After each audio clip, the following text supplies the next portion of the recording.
Hey Jay, good to see you, buddy. Hello, hello. Hope your internet connection is a lot better today, buddy. Bizarro, good to see you. Hello.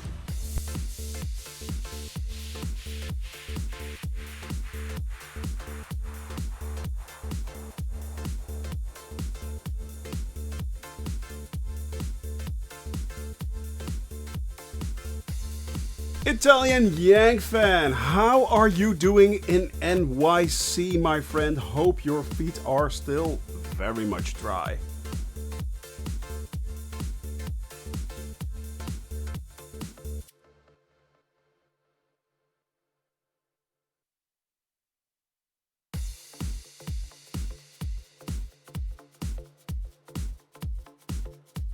That is good to hear, buddy. Oh my lord, it is my rock, my drinker of drinks, shall I say.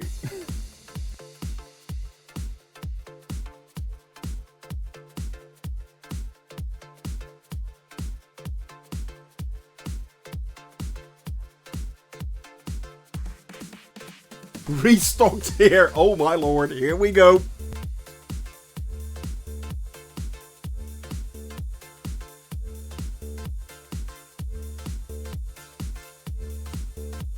Indeed it is, and here we go, buddy.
Hi everyone, Shoni from Shoni Gaming here. Hope you're all enjoying yourself. Hope you had a wonderful time yesterday. Yesterday we did our first flight of shame. That was out of Tripoli. Professor Woland, good to see you as well. Stealth Wolf, hello buddy, and Dog's Breath, doing fine. If there is something I can do, let me know, buddy. Let me know. But yeah, guys, and being here for a short while here, that's fine as well. That's fine as well. Don't worry about it. So yeah, yesterday we actually did our first flight of shame. We did it in the A320, so that was pretty awesome actually. The first thing, yeah, I was actually kind of nervous about the landing, to be honest. If I can share that with you guys, I really was nervous about the landing. The takeoff I wasn't that nervous about, you know. That is usually, I know how that works, but yeah, my landings can be quite iffy. But it went fine. Minus 245, that was pretty good actually. That was for an A320 very nice. Yeah, great landing, great approach, was all good. So yeah, it was a lot of fun actually flying along in the fly-by-wire A320. It was a lot of fun, and it does give you a little bit of contrast to what we are doing normally in VFR flight and in commercial flight. So it's pretty cool. Maybe in future we will be switching around sometimes a little bit, doing a commercial flight and then a few VFR flights again. I don't know, we'll have to look into it. And of course, commercial flights will be integrated into our flight plan as well. Islands that we can reach or locations that we can't reach, we will fly to in an A320. So that is pretty cool as well. So yeah, it was a lot of fun actually. Eventually, the flight itself, once you're up in the air, it's, you know, it's like, yeah, okay, we're up in the air, and it's basically it's a flying chat box. Let's face it, it is what it is. I'm not going to deny that. But then, yeah, Hawaii, exactly. We need to do Hawaii in an A320. That is exactly right there, Italian Yang fan. Yeah, of course. But there are a few more islands out there that we maybe need. I mean, Midway is there. Bermuda we still have. There are a few islands out there that we cannot reach otherwise. So, yeah, maybe we'll do it like that. But yeah, as I said, it is kind of a flying chat box once you're up in the air, basically. But having said that, it is pretty cool to do these flights as well. Yeah, too many levers to change. Oh goody, thunder and lightning. Exactly. Exactly. Well, let's switch over, my friends, and let's see what the flight is going to be for today. Well, actually, you know what the flight is going to be for today, because we did it on last Thursday. It's Deja Vu Thursday. Yay, we're here again. Hey, Drunk Simming, good to see you, buddy. So yeah, it's Deja Vu Thursday. We're going to do the flight out of N'Djamena back to Ati over Lake Chad. Yeah, interesting. Oh, by the way, something else happened yesterday. We're going to dive bomb some hippos today. Yes, we are. We're going to take our revenge, I say. Hippo revenge. Yesterday, the news was announced that the official news was announced that the Top Gun movie was going to be postponed by 6 months. Well, that's fine for Tom Cruise. I mean, who cares, you know? But as you all know, there is a deal going on, a DLC deal with Microsoft Flight Simulator and Top Gun Maverick. Top Gun Maverick was supposed to be released during or right after the movie release, which meant that not only would there be a F-18 available, the experimental SR-72, but also aircraft carrier landings and the hypersonic flight model would have been upgraded. So yeah, they would have improved that. Now, it's going to be postponed by 6 months, so I don't think we will see the F-18. I don't think we will see the experimental SR-72. Those are fully linked to the movie, of course. But maybe we will get the upgrade for the landings on the... Maybe the aircraft carriers not as well, but maybe we will get the supersonic. However, right now we are still waiting for response from Microsoft and how they are going to handle this. So yeah, it's kind of up in the air, so we're going to wait for that. Hey, Island Control, thank you very much for being here, buddy. Let's give a shout out to Island Control as well, who was very, very helpful yesterday. There you go. The SR-72 will be awesome. Indeed it will be. Indeed it will be. It will be pretty cool, actually, to see that thing in action. But yeah, we still have to wait for at least 6 more months. Amica! Starting early, my friend. Starting early. So yeah, okay, back in today we are back in the 172. We are doing the flight. Last Thursday we did again, and that means that, yes, this will be the flight. Now, I have incorporated, as you can see, the flight would actually be from this point right here. That is, I think, a Narab to Hippos right there. That was a straight line. I did add the Hippos. So if there is a flight plan, if it's going on right there, we should be able to set it to autopilot at the correct height this time. Yeah. So that's a thing. What liveries are we making today? Well, the Flaming Flamingos is a keeper, apparently. The Flaming Flamingos is a keeper. So, yeah, that will stay there, I think. It still makes me laugh. The Flaming Flamingos. That's hilarious. Alright, my friends. I am going to set up the runway right there. AJ is already there. I can see. So, yeah. Hippo OPS flying. Oh, good lord. Yeah, the Flaming Flamingos. It is hilarious. And the way you came up with that livery, Amica, it was insane. The pink Flaming Flamingos livery. Oh, good lord. That's going to be a thing. If we're going to see flamingos, we will don all the flaming flamingo livery. Definitely. But that was a good fun. That was good fun. All right. As I said, N'Djamena today. We are going to take off from there. Here's the airport again. Again. There we are. We're fully off. So let's start up the engine right there. Let's set the throttle and the lean to about 25%. Let me switch that off and that. Come on. Come on. There we go. That one away. That one away.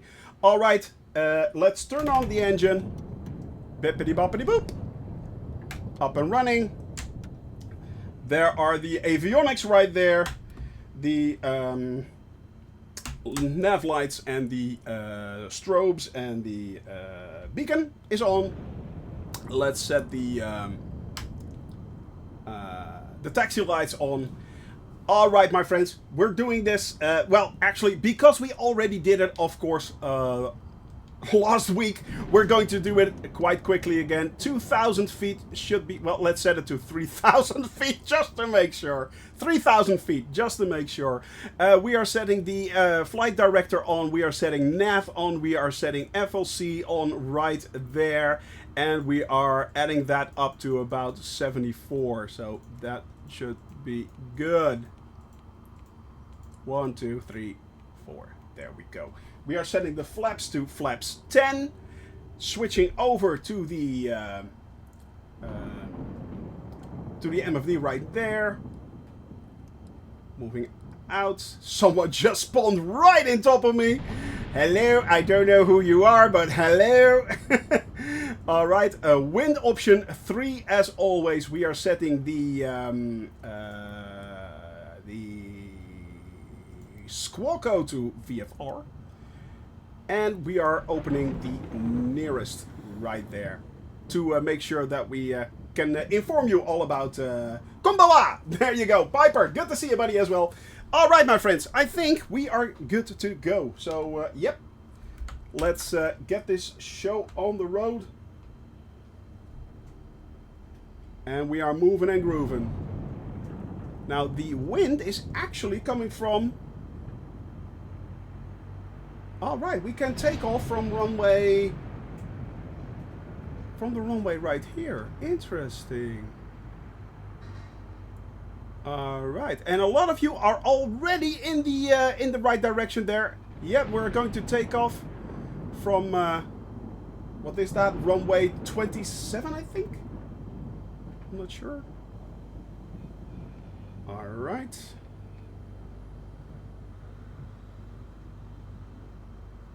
Moving on over to... Whoa, that was a little bit too tight. Little bit too tight. Well, we'll make it work. Right. Why is there a car on the runway? What is that? Oh, it makes no sense. Sometimes this simulator is like, yeah. Call me Joe, goeiedag. Hello, hello, hello. They have roads in the sky now. They do. They always do. Alright, my friends. Let's get this show on the road, shall we? Let's get this show on the road. Let's get the speed up to 60 knots. And then we start moving and grooving. Hit by a car on the roadway. Bird control car scaring away the birds. Let's hope so, my friend. Let's hope so. 40 knots. 50 knots. And we are comfortably off. Yep, we have positive lift. We are moving, we are grooving, and we are actually directly on the right flight path as well. We are first heading over towards, let me see, VORFL. That is Foxtrot Lima. Foxtrot Lima is actually there. It is right on the runway, and then we immediately make our turn towards, let me see, that is 305. So heading 305, we are heading for bearing 305. Hey Aussie Gamer, good to see ya. So yeah, redoing our flight that we did last week, last Thursday. The second flight of shame. Of course, yesterday we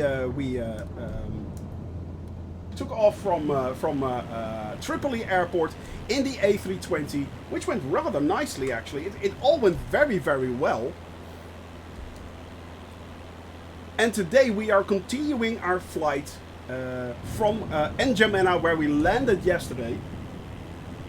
And we are moving and grooving now back over towards Ati, where we, well, we landed there, of course, Thursday, because we did continue our flight. But yeah, crashing meant that I had to redo this one, at least, in the 172. So that is the flight we are currently flying right now. We are gaining altitude. And I can, oh, no, flaps up. So let's get a little bit of speed under those wings. Let's lose a little bit of drag. It's such a drag, you know, it's such a drag. All right, and let's set my heading as well to 305. So I know 304, 305. There we go. So, yeah. Well, because, yeah, still up there, the compass is still giving us trouble. But that's fine. That's fine. We'll make it work. A slight workaround right now is just punching your heading, make sure you are on the right heading, and then continue your flight. I am climbing more than enough right now, but having said that, I do need to adjust my trim a little bit so we can level out again, 3,000 feet. Good lord, this is so slow in comparison right now. It feels so slow and sluggish. But still, it's my baby. I'm glad to be back in the 172, my friends. I'm glad to be back in the 172. And who is behind me? We have Stealth Will. Good lord, look at the sky already. We have Wim Diederik. Goed je te zien. Goedemiddag. We have Drunk Simming right there. We have Italian Yang Fan. We have Jamel. We have Piper right there. Dog's Breath and Stealth Wolf and AJ. Good to see you, buddies. The group is big. The group is large. And we are moving and grooving. Yes, we are. And we are headed for, well, the southern tip again of, let me see, this is, Cameroon. Yeah, Cameroon. That is where we are headed for first. Heading first for Cameroon, actually.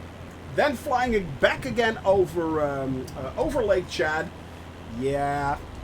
Hippos galore. Hippos galore. And from there on, we are going to continue our flight over to Mao. There is an airport there where we can refuel and then back to Ati. Now from Ati tomorrow we are continuing our flight north toward in Chad towards Libya actually. So yeah. And then moving on forwards and onwards as always to our goal, which is flying all over the world. Flying all over the world. That is what we do. We are seeing everything. The thing is that yeah. We hope we are going to continue our flight. Yeah. Well, we are going to continue our flight. Of course we are going to continue our flight. I talked about this yesterday, actually. And the fun fact is, in 7 days' time, I will be streaming for an entire year. Mr. What a cool name there. Sorry, Mr. Or is that Mr. R? I wonder. I wonder. Welcome to the channel. Hello. Hope you're having fun, my friend. And yeah, as I said, it is. I've been streaming for a year, which hit me actually a few weeks ago. I was constantly saying, yeah, I've been up in the air for about 9 months. You know, it's 9-10 months, something like that. And then it hit me. I was like, hang on a tick. Microsoft Flight Simulator is now officially a year old. And right you are, Mr. I mean, come on. You're missing out on this cool stuff right here. Get in the air. Fly along with us. Come on. You can do it. It's awesome. Take these broken wings and learn to fly again. That I was thinking the exact thing. Take these broken wings and learn to fly again. Oh, yeah. Awesome. Yeah. That is the most awesome hook right there, indeed. All right, I am leaning my mixture, by the way, leaning the mixture, and we are leveling out our flight right there. Is it easy to set up a joystick? Yes, it is actually, because if you plug in the joystick, first of all, are you playing Mr. Are you playing on an Xbox or are you playing on a PC? Both are fine, by the way. And usually what happens is the Microsoft Flight Simulator recognizes what kind of joystick you actually have. PC, then it's even easier. It recognizes what kind of joystick you have and actually does already assign a lot of the functions to your joystick. You don't have to set up anything. It's awesome. It is really awesome. I mean, so, and if you want, you could set up custom profiles for your joystick as well. So for instance, my throttle has a custom profile for flying the Airbus.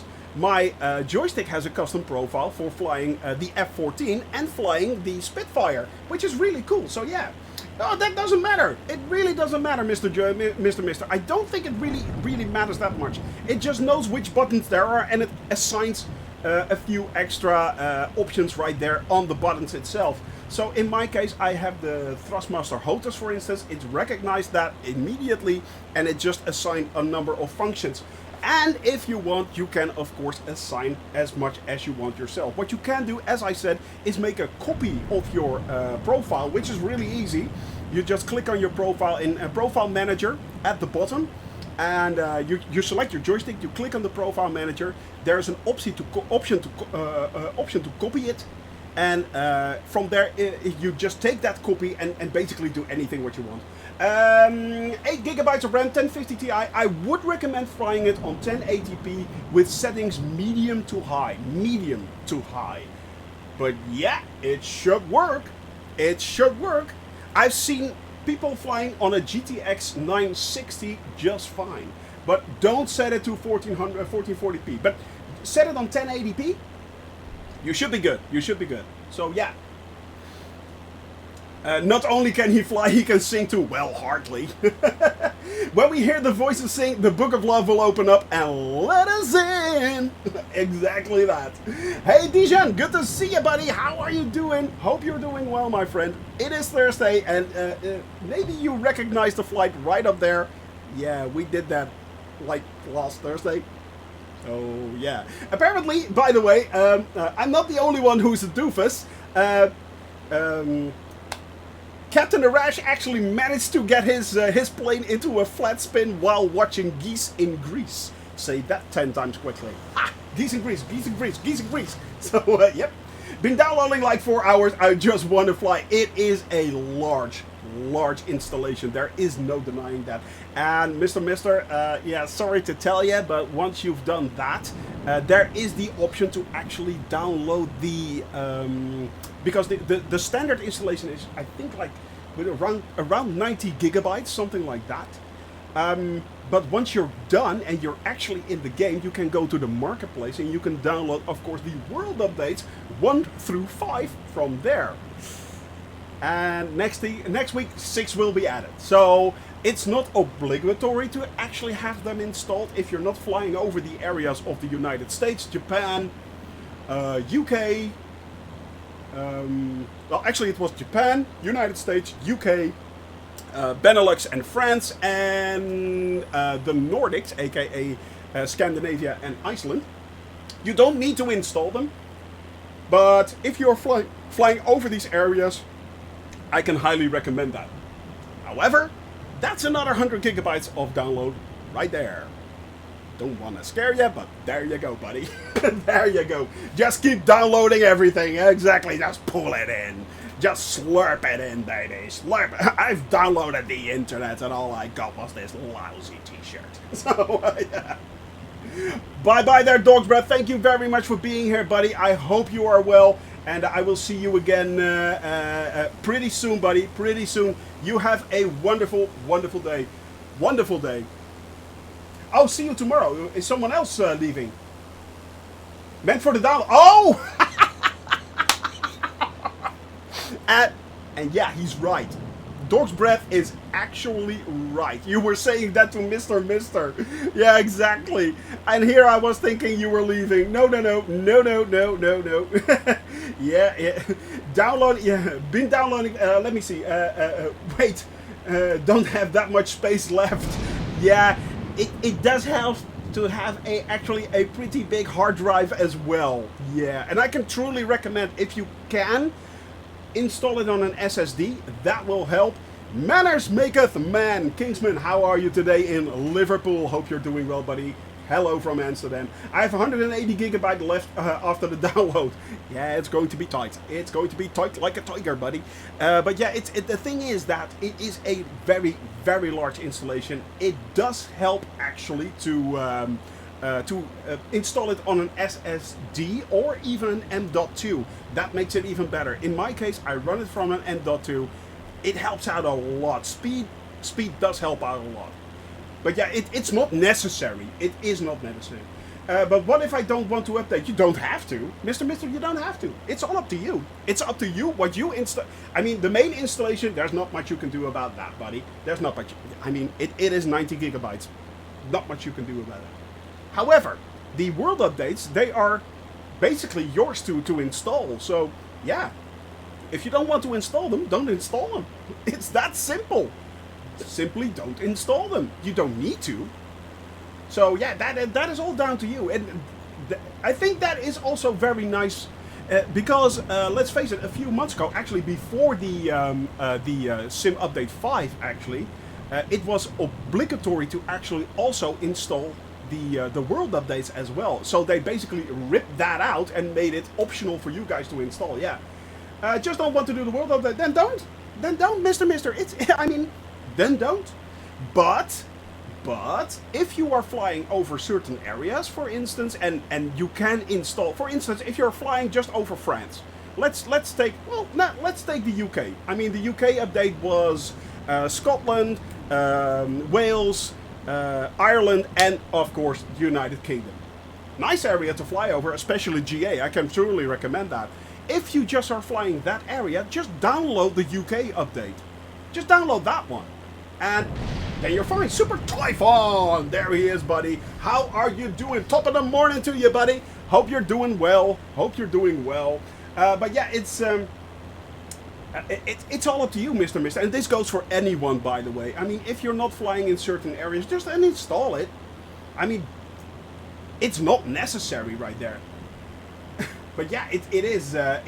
So are we going to see Ewald? First of all, thank you for coming back, buddy. Thank you for coming back. Yeah, we are. But having said that, I have set my as you can see, my altitude is now right 3,000 feet right there, and yeah, I've got the navigation on GPS set. Altitude is set, so basically we shouldn't die. Yes, there is. Well, actually, it's not just thunder in the valley. There's thunder in the mountains. Indeed. So yeah, where do you go to uninstall countries? First of all, Mister, if you just install if you just do a clean install, you do not install any world updates. But if you do, go to your second option. So you have 4 choices at the top of your installation. Once you're done, on the top of your menu, you have 4 choices. The second one, it gives you your logbook, it gives you your hangar, and also it gives you your content manager. And from there, you can actually uninstall or update content. So yeah, no, Mister. First of all, and this goes for everyone. If you have a question, please ask it. I mean, if there is a way we can greatly enhance your experience by simply answering a question, ask it. I mean, there's no such thing as a stupid question. There is, however, a stupid answer, which might be given by me. So there you go. And having said that, for those that were wondering, what was this guy talking about yesterday? Keep in mind, pilot's an idiot. So it's right there. It is right there. No, man, that's fine. That is absolutely fine. That is absolutely fine. You go ask your questions. I mean, that is the way you learn. I ask questions even just today. Exactly. I mean, even to this, I have been flying this flight simulator for a year. There's not much I cannot tell you about flying the 172. But yesterday we were flying the A320. And I was really glad that people like Mr. Pilot were in there, in the chat. I was really glad that Ewald was in there, who could answer a specific questions about the fly-by-wire version, and go get that fly-by-wire version. It's awesome. I was really glad that Island Control was there and helping me out. I mean, there are a lot of things that I still not know about specific planes. Each plane is... The general aviation flying is kind of the same. If you can fly GA like this, you can easily upgrade to other GA planes. It's basically all the same. The basics are there. And even if you go upgrade to a commercial plane or a jet, the idea is the same. It's just the execution that is different. I mean, of course, an A320 takes a lot more time to start up. Yeah, there are. Yes, there are helicopters. Yes. Yes, there is the H135. Let me see. Let me look that up. Flight symbol 2. Yeah, there. Well, it is actually free. It's not just sweet. It's even sweeter than that. It is even sweeter than that. It is from the Hype Performance Group, by the way. The Hype Performance Group, and let me link it right there. Boop, there you go. That is the H135. Yeah, you're right, Super Typhoon. You are absolutely right. The Volocopter, it is basically a city taxi which they are using, and it is a VTOL plane, which is really cool. So basically, Microsoft is actually saying, yeah, VTOLs work. I mean, helicopters do work. It has been proven by the Hyper Performance Group. So yeah. Alpha, good to see you, buddy. How are you doing? Hope you're well, man. Oh, there he goes again. Always with that finger on the trigger, aren't you? Always with that finger on the trigger. So yes, my friends, there is a lot of things coming out. And this is just, we are still... yeah, home office. Nice! I know what you mean, buddy. I mean home office. But yeah, it is... as I said, there are so many things still coming. Officially, helicopters are not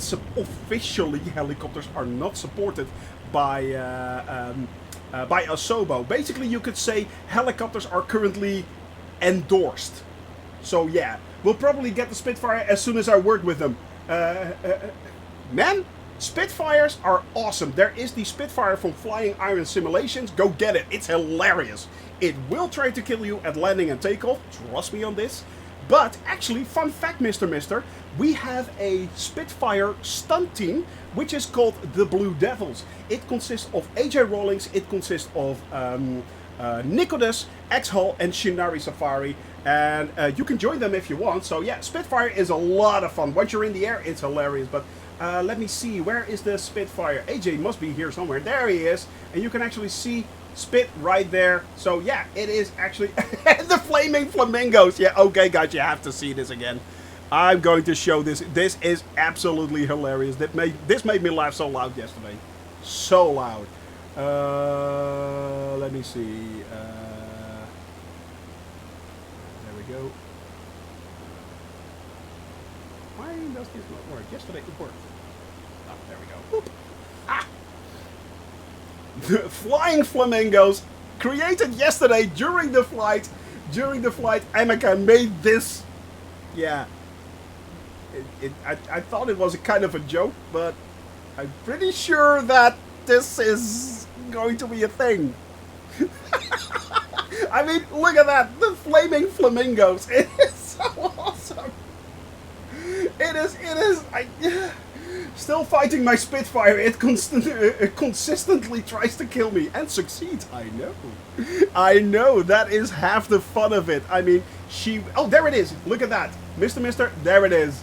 AJ just crawled up right there. Snuggled up right to my booty. There he is. The flaming flamingos is wished on Discord. But it looks absolutely stunning right there. And this is, by the way, the Blue Devil livery. And yes, we have the Blue Devil livery right there. Thank you very much for the flyby right there, AJ. And look at it peel off. Oh, that is so awesome. That is so freakingly awesome. And I'm of course again. But yeah, guys, it is... Can you see planes? No. Unfortunately, no. They are working on model matching, I think. But right now, it is not possible to actually see planes that you don't own. You don't see them, unfortunately. So yeah, maybe in future that will be really awesome. But I think it's like a license thing right now.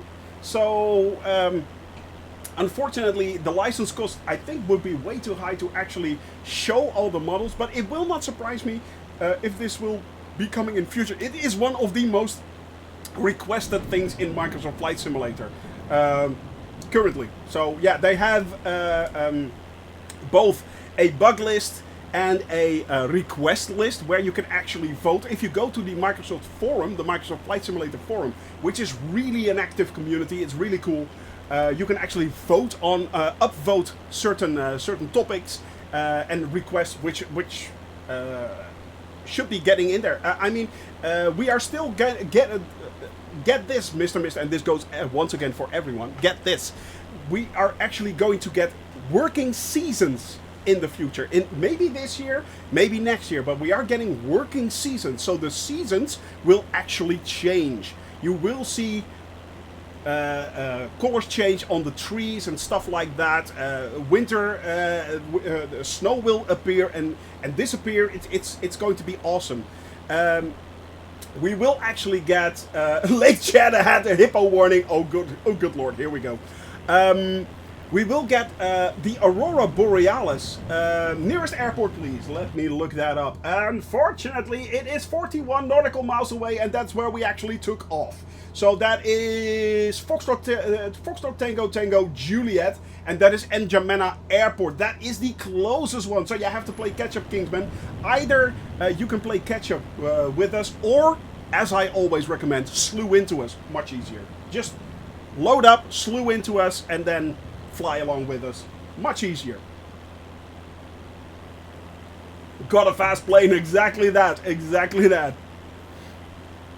But yeah, I mean, seasons are coming. The Aurora Borealis is coming. The Northern Lights. And it's going to be simulated fully. It's a simulation, basically. So it's going to be actually simulated from the magnetic field, which is insane. Not sure if they can actually get that. But, I mean, if they can, blows my mind. They are going to overhaul the weather system, and it's going to entail actually dust particles and stuff like that. So sandstorms should be a thing. It also means, for instance, volcanic eruptions could actually influence our flights in future. So I mean, we already have a fully operational weather system working in here, which is pretty accurate, actually. It is pretty accurate. I mean, people are saying constantly to me, hey, Shoni, you're flying in Africa and there's a thunderstorm going on. That is a thunderbug. No, it's not. It's just crappy weather here. Sorry, but we have had crappy weather here for weeks now. So yeah. And it means I have to buy more storage. Fun fact. No, you don't, actually. Maybe a little more, but not much. Because these are all base things. They're basically all under the hood things. You have to see, there are two kinds of updates in Microsoft Flight Simulator. You have the world updates, which constantly improve world texture and update cities to high photogrammetry, updating digital elevation maps, DEMs, for instance the Alps or other great areas, mountainous areas. Then there is the sim update, and the sim update actually changes under the hood a lot of things. So yeah, so it's kind of you have the two sides of the same coin, basically. 79%, getting close. Yeah, it is still nearest. Next is indeed it is Foxtrot Tango Tango Lima, but that is like 90 nautical miles away. So yeah, sat here waiting for 5 hours. How sad. Well, at least now you are waiting and you're watching it as along. Puffin Flight, good to see you, buddy. By the way, Puffin Flight has created a wonderful mod called. Actually, it's two mods right now. Puffin Flight has created the We Love VFR mod, which you can get for free from FlightSim.2. Go get it if you do not own it yet. So, and it's very lightweight and adds a lot of cool, extra nice VFR features to the world. Go check that out. One thing coming to Microsoft Flight Simulator. Want to see a screenshot from the latest? Yes, yes, please, yes, please, please send me. Yes, I will. I will show. I will show. Let me show you. Oh yeah. There we go. There we go. Let me pop that right in there. Let me pop that right in there. Boop. Haha! How cool is that? That is, those are nuclear stacks actually. So that's a nuclear power plant. This is one of the small features that will be added to your flight simulator. If you download and install We Love VFR. Go install that. Yeah, very nice. Indeed, indeed. That is pretty awesome. That is pretty sweet. So yes, that is actually really cool, my friends. Let me show you where you can get it actually. Boop, there you go. Go to FlightSim.2. This is basically your go-to point for basically everything in Microsoft Flight Simulator right now. Type in We Love VFR Region 1. There it is. Puffin Flight right there. And go download that. This is the features that you actually get. So it is really cool. It is really cool. Stuff like that. Oh, Puffin, thank you very much. Thank you. That is very generous of you. 2 months already, my buddy. 2 months in a row. Oh, Jamel actually gave that one to Puffin. Jamel, that is very generous of you. Thank you very much. I really need to make sure that I get the right person right there.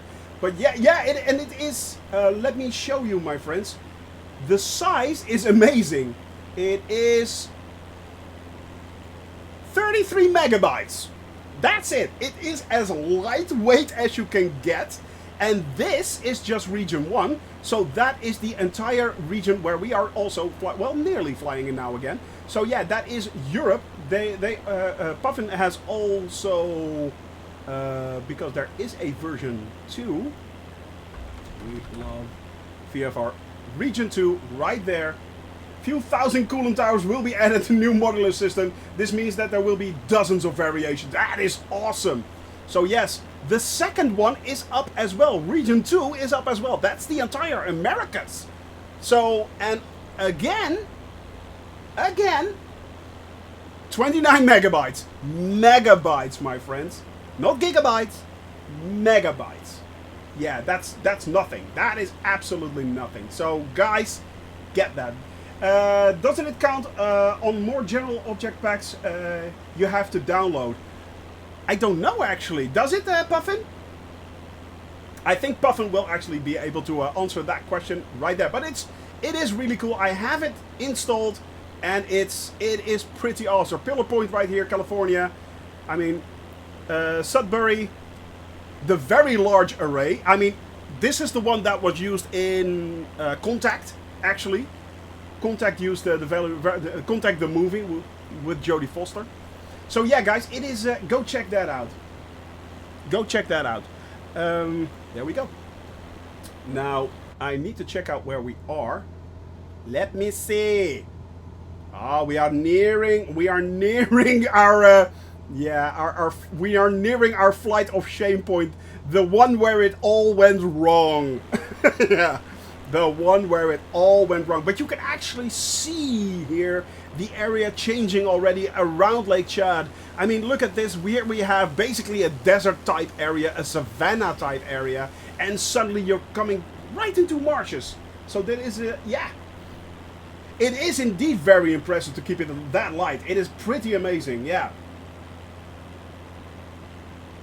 It is insane that you can actually add, Puffin, so much extra detail with such a lightweight download. That blows my mind. It really does. It really does. Sorry guys, guest came early, so got to go. Good luck with the hippo hazard. Rub it in, dog's breath, why don't you? And catch you tomorrow. Hopefully have fun. You too, buddy, dog's breath. You have a wonderful day. Have a lovely time with your friends, and I will see you again tomorrow. Life always overrules this, because we are just a wink, a laugh, and a lot of fun. But eventually, we're just here for a few hours to take your mind off things and make sure you guys all have a little bit of, and gals. Sorry, keep saying guys, but I mean gals as well. just as much, and have you here joining us in a lot of fun and a lot of simple flying around the world. See, yeah, exactly. Good vibes. Yes, yes. Let's give a wall of good vibes.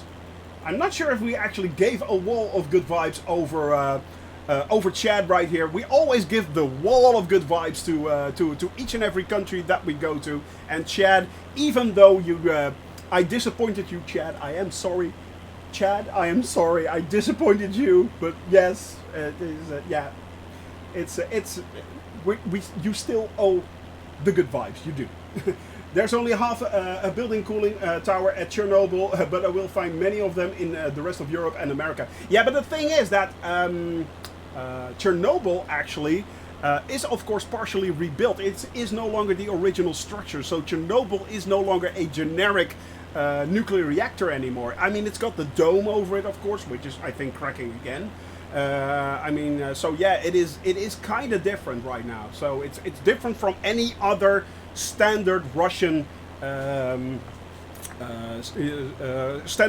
nuclear reactor. Basically, it is a lot different. And if you really want a good model of Chernobyl, guess what? You can actually download that, of course, as well. So yeah, me too, man. Italian Yank fan. Actually, because the wind was heading. It was actually heading south, west southwest. The nuclear cloud actually covered a large part of Europe, including the Netherlands. We were at that time in 1986. We were actually handed out iodine. I think iodine pills. I think it was. Let me see. Well, I know what it's called in Dutch. It's called jodium, but. Let me see. Iodine pills. Yeah, exactly. Iodine pills. The crops that were on the land all had to be removed. Farmers had to remove all the irradiated crops from their land, from the fallout. It was bad. It was bad. So yeah. I mean, as far as I know, nothing bad came from. Oh, hang on a sec. Are we still? No. Yeah, we're still on the groove. And nothing bad came from it, other than, well, let's face it. I mean. Sometimes I think I glow at night. Anyway, it's yeah, no, have to. I'm kidding right there. I was 15 at the time that happened in 1986. So yeah, it was really a thing in Europe. It really was a thing. It was truly a scary period. And I remember it. Yeah, 16 at the time. Well, you're 51 then. So you're 51 then. So yeah, it's but it was it was pretty impressive when that happened. All right, my friends, we are nearing our waypoint right there. Actually, we just switched, so here we are, -13. -13. Oh, you youngsters, you youngsters. And the thing is, I don't feel old. I mean, it's like, yeah, I'm just an idiot, you know. I'm just an idiot. I mean, I'm a giant baby. My wife should have more than enough with me. So yeah, -1. All right, my friends, we are making the turn towards. Yeah, can I say it out loud? We're heading for Hippos. Shh. We're going hunting.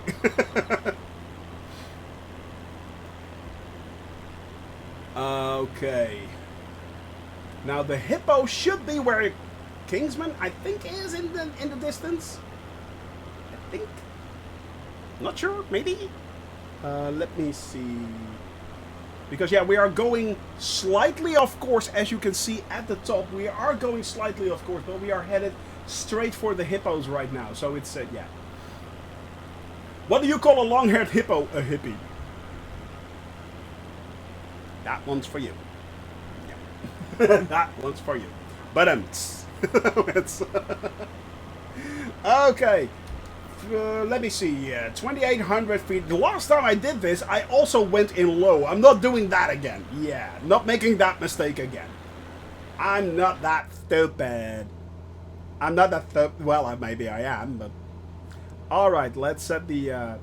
Well, I don't have to set the flight level change. You know what I'm going to do? Yeah, I'm going to set this. Well, we're near there. We're at 3,000 feet, so we should We should, in theory, we should be good. Wonder if I can see a hippo in my A320. Sure, if you look really quickly. Yeah. Really, really quickly. But it's, and actually, we are going outside again, yes, and I will be checking regularly, but we are going outside again. And we are going to see if we can find the hippos again. Because let's face it, the hippos are really cool. I am going to see if I can get the Okavango Delta add-on as well from Orbix. Because if you are flying VFR over that area, you have to fly over the Okavango Delta as well, of course.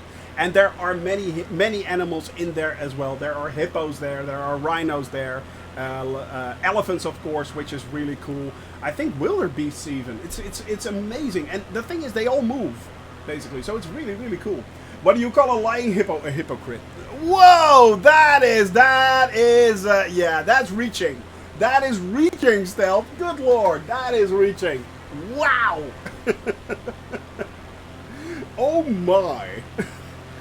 You naughty dog, you. Get it? Stealth move, dog. Anyway, red cars left and right. It's hysterical. And I tip of coffee while we are moving along. But exactly that. But yep. Okay, my friends. I knew you'd do that, Jamel. I knew you'd do that. But they don't get. But hey, you called the redeem. We're doing the redeem. It is that simple. Ask and ye shall receive. Yes. As of course we did yesterday. You guys requested that we did not do the entire 172 Flight of Shame back from Tripoli to N'Djamena. We actually did the A320 flight, which was a lot of fun. And I really, really, really learned a lot. So yeah. Damn, he has a cooldown. I know, right? Yeah. The thing is, the cooldown actually happened in week 1.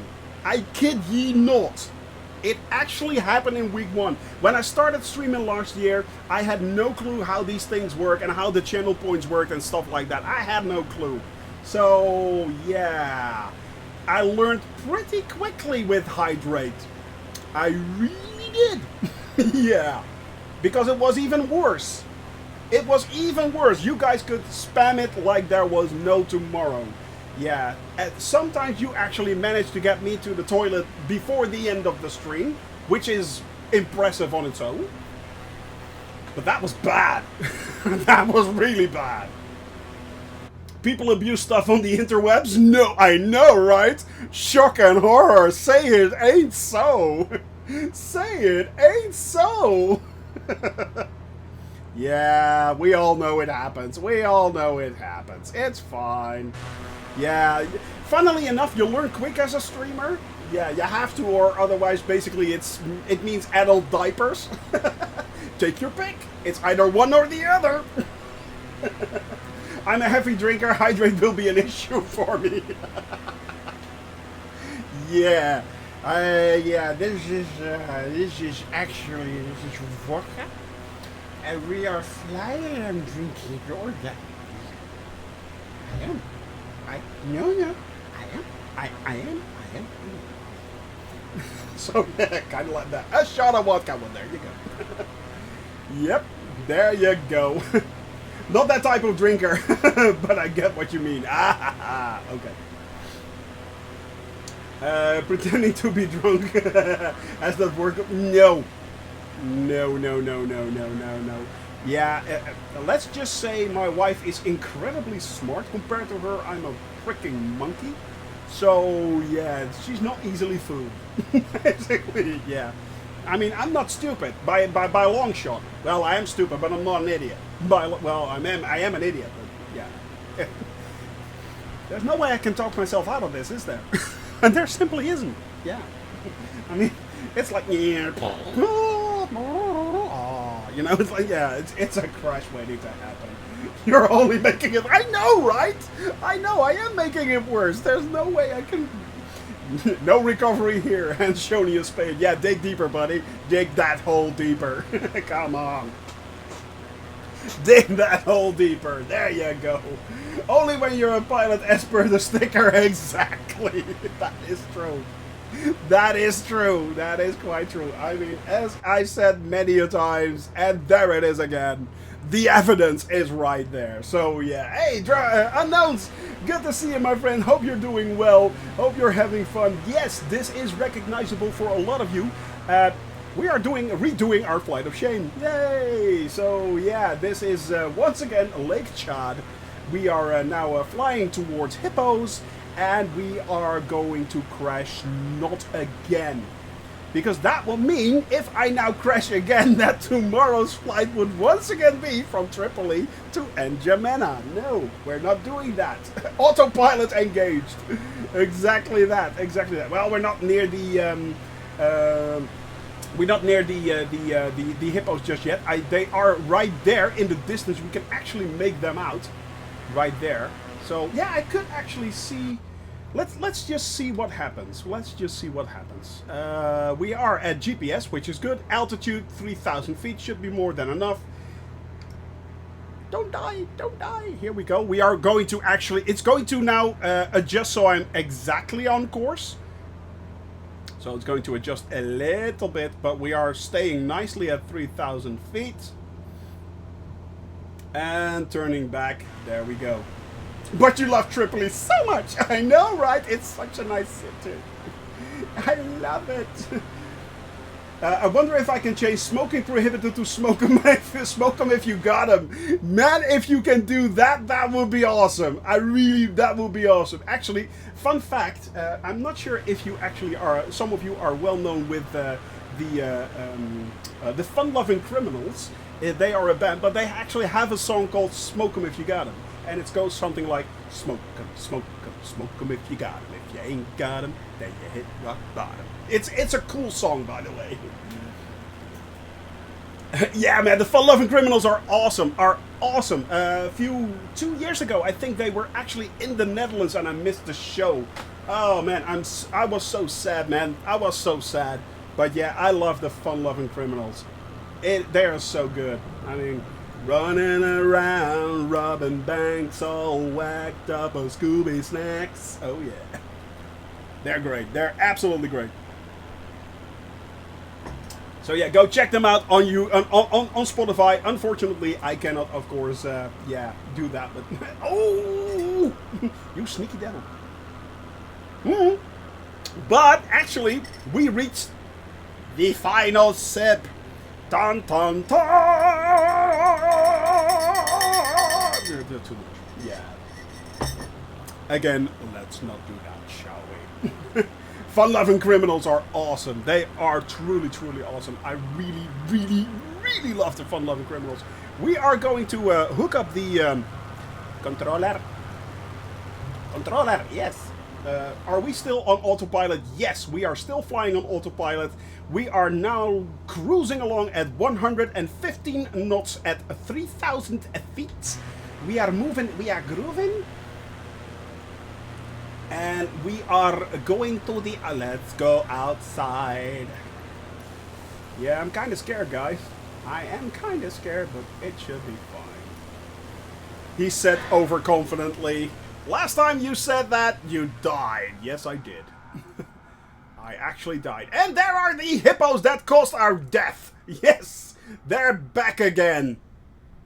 But we are now currently at 3,000 feet. Oh, please, God, let it work.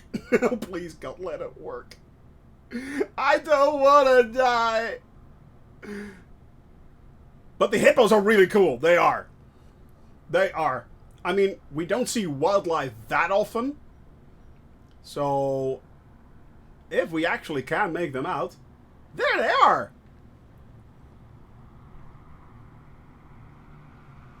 It is pretty cool. They are actually moving around, walking around. So it is pretty cool.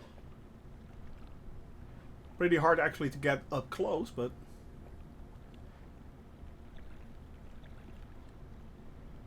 And the screen went black again, but it looks really cool. It really does. And we are still up in the air. Yes, that is good. I can see me. I can see me. Yep, they are. And we have Island Control flying right there. We have Stealth Wolf behind him. Kingsman going around. Drunk Simming in the Spitfire, strafing the Hippos. It is not the Hippos' fault, my friends. Are these? It is a point of interest. Yeah, it is. Will he crash again? Oh, rub it in. Why don't you? No, I will not crash again. Actually, we have Weem right there, Piper. We have Italian Yankfan, Diederik, and Kingsman Drunk Simming right there. So yeah, my friends, that is the Hippo show right there, right down there. And if you set fauna on, it will show you these points of interest, which are really cool. They show up in the air or even on the map, and you can fly over them and set them as waypoints. So if you actually want to fly over them, you can. Now let me switch. Can I do that with? Oh no, not delete. I think insert. Yep, there we are. We're still moving. We're still grooving. We did it. We survived the Hippos. I'm getting all emotional here. I'm getting all emotional. It's so wonderful. We're not dead. Anyway, there we are. Back off autopilot, and yeah, those were the Hippos. Those were the Hippos. Oh, which means, by the way, I need to reset my heading again. Right now, we are currently moving now towards waypoints. Let me see. Flight plan right there. Waypoint Deepos. Yep, waypoint Deepos, and that is about 40 nautical miles away. So, who is flying next to me? Who is that? Who is flying along there? Stealth Wolf in the A320. The lovely A320, which we used yesterday to actually make our flight from Tripoli all the way down to N'Djamena. And yeah, it is such a very, very, very cool plane to fly, my friends. Go check it out. If you think it is too hard, don't be overwhelmed. There are a lot of actually good YouTube videos on how to start up cold and dark, including YouTube videos made by Fly-by-Wire themselves. So Fly-by-Wire has made tiny instruction YouTube videos on how to start up cold and dark, if I'm not mistaken. And I can really truly recommend this, my friends. I really can. It is a lot of fun. Go check it out. It is pretty cool. It is pretty cool. And you will not be disappointed. So download either the stable version from the marketplace, or even better, go to the Fly-by-Wire website. Let me give you a link. Fly-by-Wire. There we go. Boop. There you go, Fly-by-Wire. Click on that link, download the installer. You will get two options, the A320 and the A380. The A380 is currently in development by Fly-by-Wire. They are going to create an A380 from scratch, if I'm not mistaken. And the A320 has three options you can install. The A320 has the stable version, the developer version, which I used yesterday, and that is a kind of a middle-of-the-road version. It's not as advanced as the experimental one. However, it does not have as many bugs as the experimental one. And of course, you can install the experimental one, but yeah, you have to accept it is called experimental for nothing. As well as the developer version, it can crash. Yes, it does have bugs. If you don't want that, go to the stable version and use that. And either update that through the installer or update it and download it through the Microsoft Marketplace. So yeah, I can really, really, really recommend flying that plane. It is a lot of fun, especially if you are using true sits and stars, approaches correctly, procedures correctly, then it is absolutely a blast to fly. It really is. So, and not only that, also do make sure, what you can even do is go on VATSIM, which means that you are actually using the ATC option which is has been used on X-Plane for years now, and on P3D for years. You can actually talk with actual air traffic controllers, and they will direct you all over the world. It is really, really cool. If you're very if you are a little bit scared of doing that, don't be. Just make sure that if you go to the VATSIM, and I'll give you a link for that as well. VATSIM, there we go. What you need to do is you actually need to take a small test. Then you get access to the VATSIM network, and once you have access to the VATSIM network, you can actually talk with ATC. You can file your flight plan, and if you file your flight plan, make sure that you actually add on there that you are a pilot who just starting out on VATSIM, and usually they take that into account and help you out. So yeah, go do that. It is really, really cool. Good day, mate. Hey, Mr. 100 is right there, and no hippos. We just flew over the hippos. We actually didn't die. Yay, we didn't die. So yeah, DC Viper, thank you very much for those bits, man. That is really, really generous. 200 bits just by DC Viper. That is a wonderful cheer right there. And yeah, we just yeah, exclamation mark Peter. He did it again. Yes, they were apparently strafed. So yeah, it is. They were strafed by Spitfires, but yeah. Put yourself in observer mode the first times and just listen. Exactly. Yeah, that is a very good tip there, Ewald. Go look. You can actually set yourself into observer mode and not in active mode, basically. And if you're in observer mode, you can hear them. You can hear the pilots talk with the ATC. You can get the lingo down, basically. See how it all works. Even what you could do, for instance, is follow someone's flight plan. Basically, so if you know anyone who is doing a flight and doing it on VATSIM, go set yourself on observer, load up that flight plan, and basically follow him around. So if you hear the call out for that other pilot to go to another different level, to another flight level or stuff like that, you could basically do that as well and follow him or her. That is an option. So yeah, that's a good tip right there. Bucci, good afternoon, buddy, and Mr. Pilot. Shout out to Mr. Pilot. Shout out to Mr. Pilot.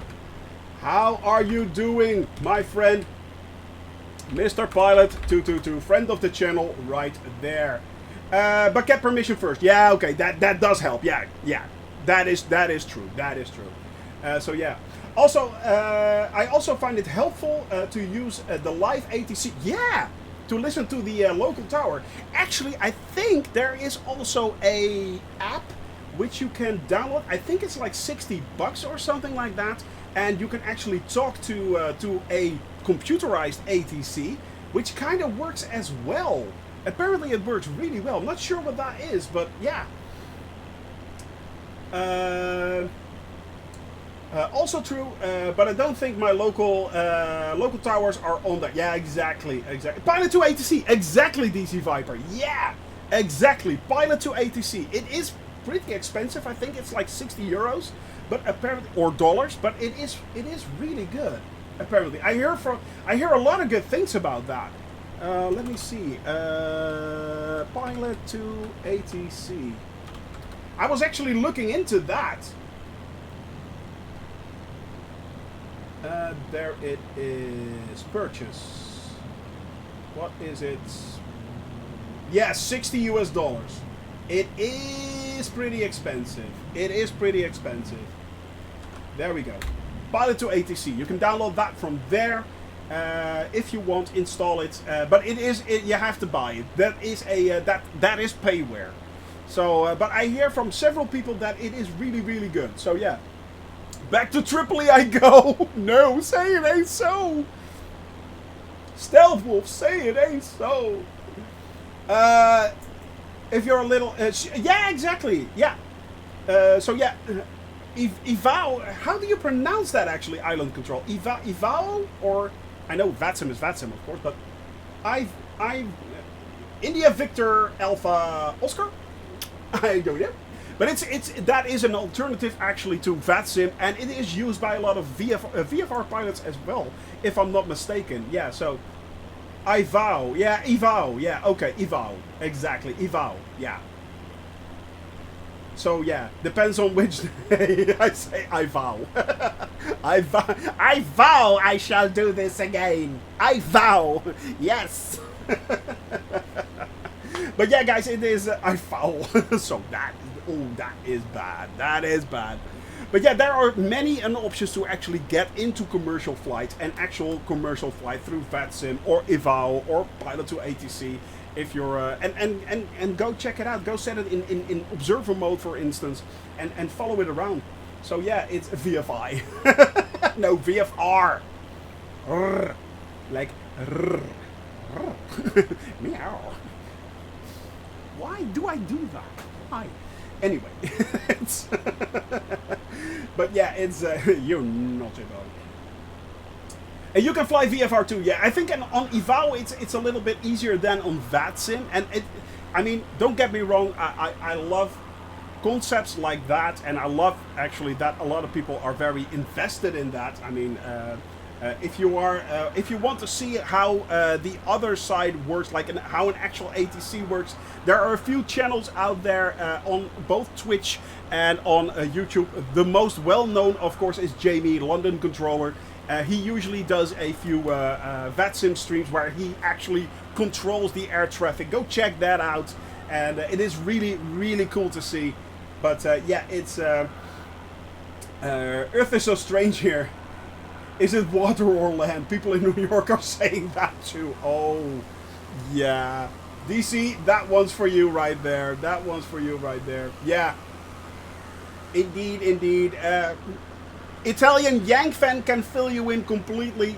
He lives there. So right now. Yeah, he lives right there. So yeah. There's also Postcon. Yeah, there are a few... ouch. I know, exactly that. Exactly that. But Italian Yank fan, being Dutch, I feel your pain. I know exactly what you mean. I know exactly what you mean.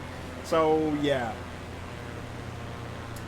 But, yeah, it was bad here yesterday. Yeah, I mean, Ida has... It is bad. Guys, give a little bit of a little bit of good vibes for New York, my friends. A little bit of good vibes for New York and for New Orleans as well. There you go. A little bit of good vibes. Let's. I mean, it has no impact on what we do, but sending out good vibes usually. Yeah, it's just a thing. It's just a thing. They were showing videos on the news this morning. It looked awful, but at least the power is still on in the New York area. Actually, I think the power has gone down in a lot of areas as well right now. So yeah. Tornado here last night, exactly. Tornadoes in New Jersey, I think, if I'm not mistaken, and it's bad. Is there a shout out for Jamie, or is there Jamie that famous? Actually, does he really need? Well, I'm giving him a shout out, but he is that famous. Come on, London. If you don't know London Controller, London Controller. There you go. Go check him out, London Controller. I think he's currently streaming. So yeah, man, he is. Yeah. Jersey was crazy yesterday. I know, right? We saw it on the news here in the Netherlands as well. It was, yeah. As I said, I'm really glad we don't, in Europe, don't actually have to deal with things like tornadoes, but the weather is getting worse. It is getting a lot worse. Hey, how are you doing there, buddy? How are you going? How's the day? Where are we flying today? Well, actually, we are flying the exact same flight that we were flying last Thursday there, Aviation with Jan. Go check out his YouTube channel. Nice kid, and he reviews models, I think, if I'm not mistaken. So yeah, it's so plane models, basically. But yeah, it's the same flight that we did last Thursday as we crashed last Thursday. So yeah, we had to redo our flight. But currently we are moving and grooving actually. So yeah, models and airport models. So yeah, go check him out. Let me see. The weather is improving in Scotland. Been super nice summer, first time in years. Stealth Wolf. I mean, I'm not that much. I do like the sun and having nice weather, but of late, usually if you go to like 30 or 35 degrees Celsius, that is really hot, especially if you're living in a very humid country like the Netherlands. So the weather can become oppressive pretty quickly, actually. and this time it was like 20-25 degrees Celsius. Yeah, it felt like the old times again. It felt good. So yeah, you don't hear me complaining. Currently flying on Ivao. Only downside is that VATSIM has more ATC and more people flying. Yeah, exactly. VATSIM is a lot bigger, Ewald. I mean, it is a lot more established, of course, and you get a lot more coverage. I heard a story where actually there was a in the area that we are right now. Let me show you. It was heartwarming and sad at the same time. We are currently flying in this area right now, and I think every day there is one guy who does ATC for VATSIM in this area, and hardly anyone flies here. So there are a few people who are actually doing commercial flights into Africa just to have a little bit of fun with that guy who just every day sits there and most of the time doesn't have to do anything. So yeah, it is really cool that people help out and you know, yeah, I love that in the community. I really do. I really do. I think that's awesome. I really do. But they have division flights and world tours if you're not really creative in flights like me. They do. Across the pond is one, of course, Ewald, I think, if I'm not mistaken. So yeah. I think across the pond is one. Yeah, the H word, basically. Yeah, DC, can you rephrase that? Family friendly. So yeah, family friendly. If you could rephrase that, that will be awesome. Thank you. So yeah, Fire Sandy following us again. Thank you very much. Welcome back there, Fire Sandy. So how are you doing? You got the game back. Good to hear, buddy. Good to hear. Let's get up in the air and fly along, my friend. There's still a red-headed stepchild. They got angry at Setco and decided to make their own network with Blackjack. Yeah, and the women of ill repute. Apparently. Yeah. Women of ill repute. Let's call it like that. Yeah. So yeah. Give him love, please, Shoni. Yeah, we will, buddy. Yeah. What a chat that guy is. Wow. There you go. Right there.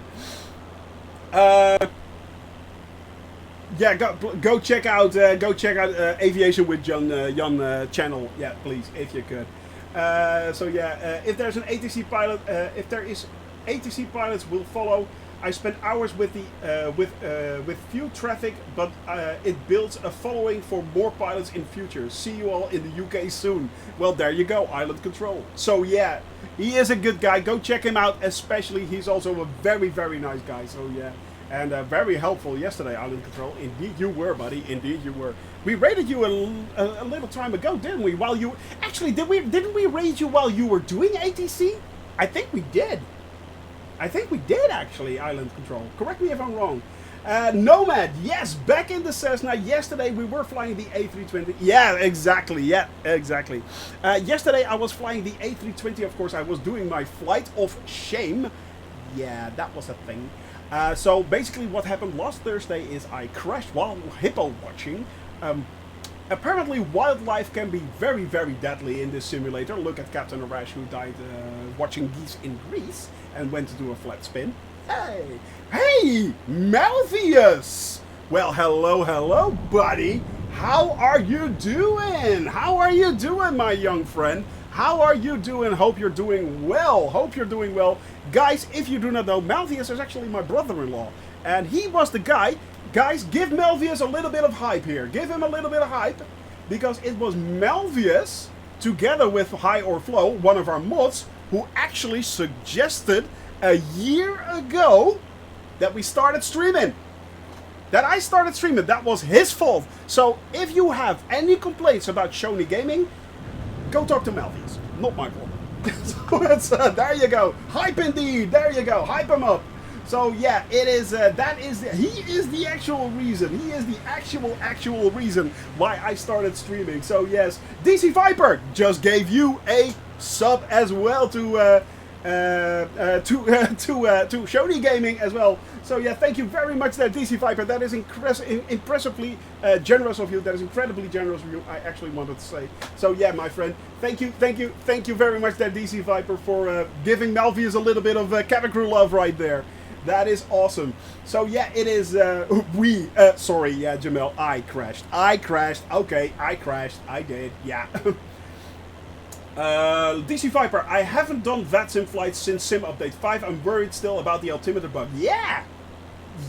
Now, please explain to me, DC Viper, what is now exactly the altimeter bug? What is that?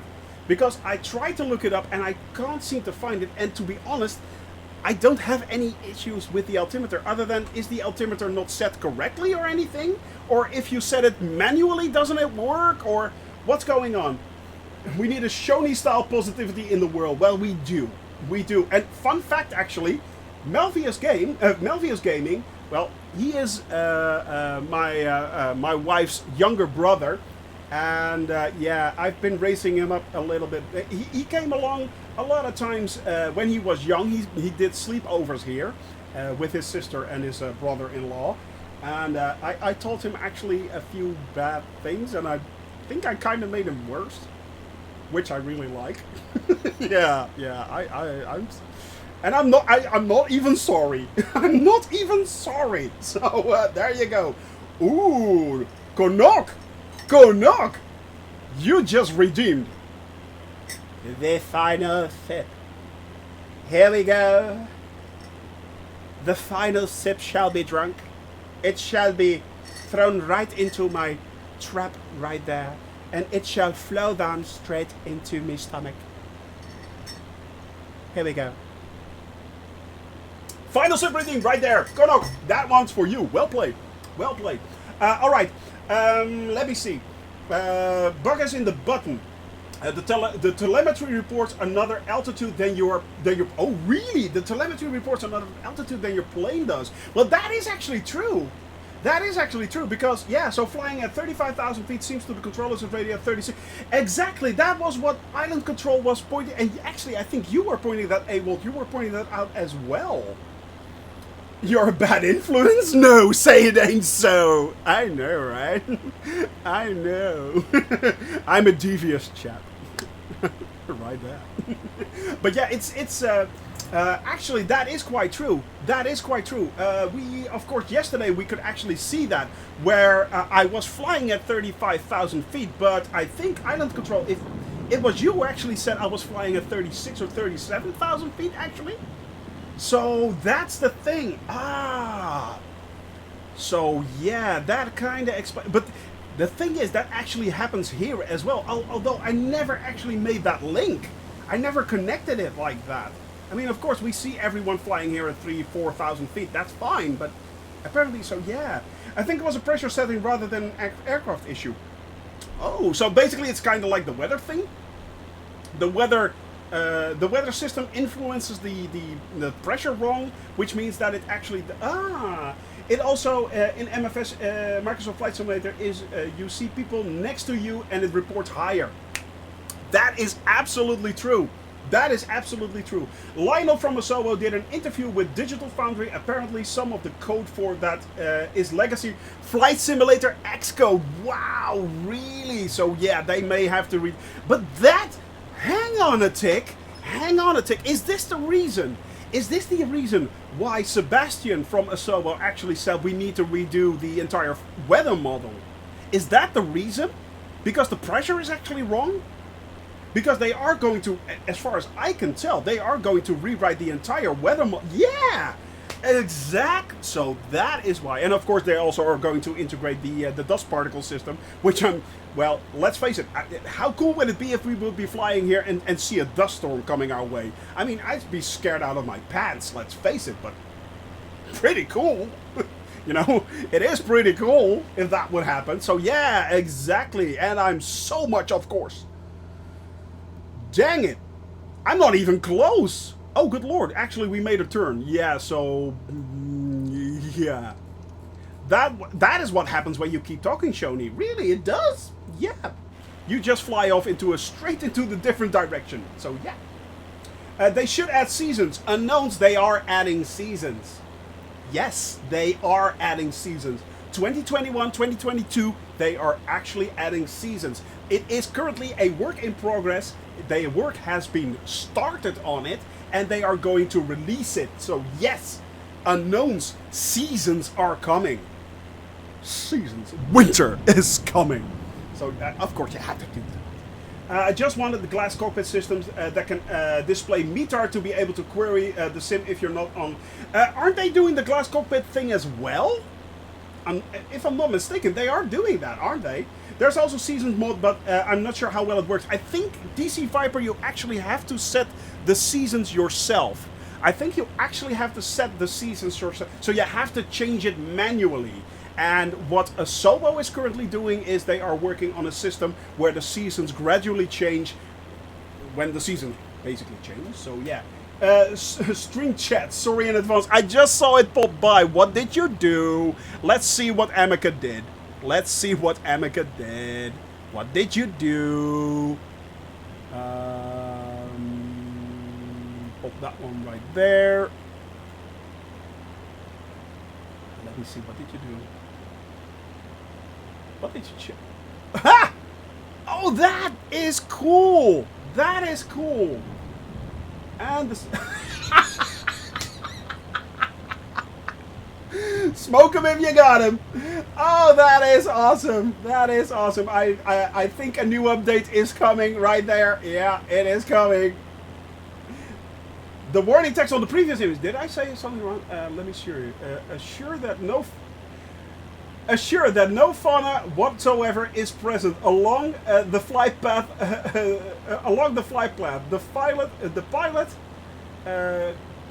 in command, has a habit of turning on the autopilot and then proceeding to fly his drone outside the aircraft.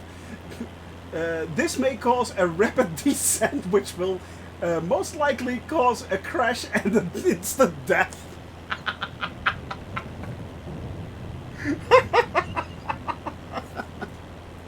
Yeah, so that's a thing. Yeah. The word you're looking for is... Anyway. That is hilarious. That is absolutely hilarious. Oh man, that is so funny. That is so funny. Indeed, indeed. Well played there, Amica. Well played, well played. Yes, yes. Yeah, the smoke him if you got him is hilarious. The warning sign, that is gold. That is absolutely gold. Oh good lord. Yeah, I see an update coming. I see an update incoming. Definitely. Okay, my friends, we are now moving it. Oh, that's the reason why I wasn't seeing what was going on. Someone should make a Spitfire livery with crossed out hippos under the pilot window. Yeah. And the clock is ticking. So, give it a minute or two. Maybe 3-ish. Maybe 3. Alright. Let's do a little bit of hydrate right there. Or paint this with 172 on a hippo. Yeah, exactly. We took out a 172. Ha! We took out a 172. I mean... the other hippos, they just take out people. We take out an entire plane. They're just a bunch of amateurs. Barbecue Beef, good to see you, buddy. How are you doing there in Canada, buddy? Hope you're doing well. Hope you're having fun, my friend. That is the most important thing. Good morning to you. Good morning to you. And yes, we are currently up in the air. As you can see, we are still flying. We are currently flying to Mao. There is an airport there, actually. Mao Airport is Foxtrot Tango Tango uniform. That is right there. Foxtrot Tango Tango uniform. You can see it right there on the MFD. And we are currently moving towards that 30 nautical miles away. If you want to fly along, please do so. I'm on the North European server, and it's always a open flight for everyone. It is a community flight, so please, if you want to fly along and have a little bit of fun, GA flying, yes, GA, then hop on and why don't you? Island control right there. We have stealth move up in the air. We have wing team. Jamel, my rock. We have the Italian Yang fan. We have Piper right there. AJ Rawlings. We have behind us Drunk Simming. Dietrich is flying along with us.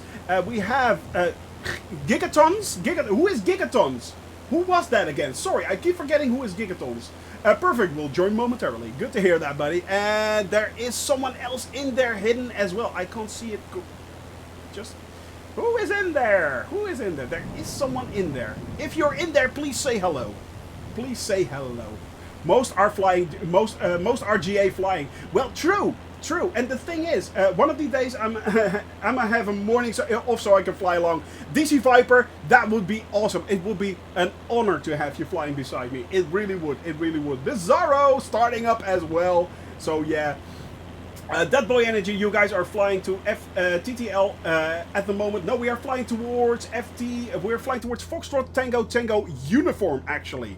We are flying to, and eventually we are landing on Foxtrot Tango Lima. But we are currently heading towards Foxtrot Tango uniform. So, if you now take off from Foxtrot Tango uniform and fly back towards us, then turn around, we are then continuing back over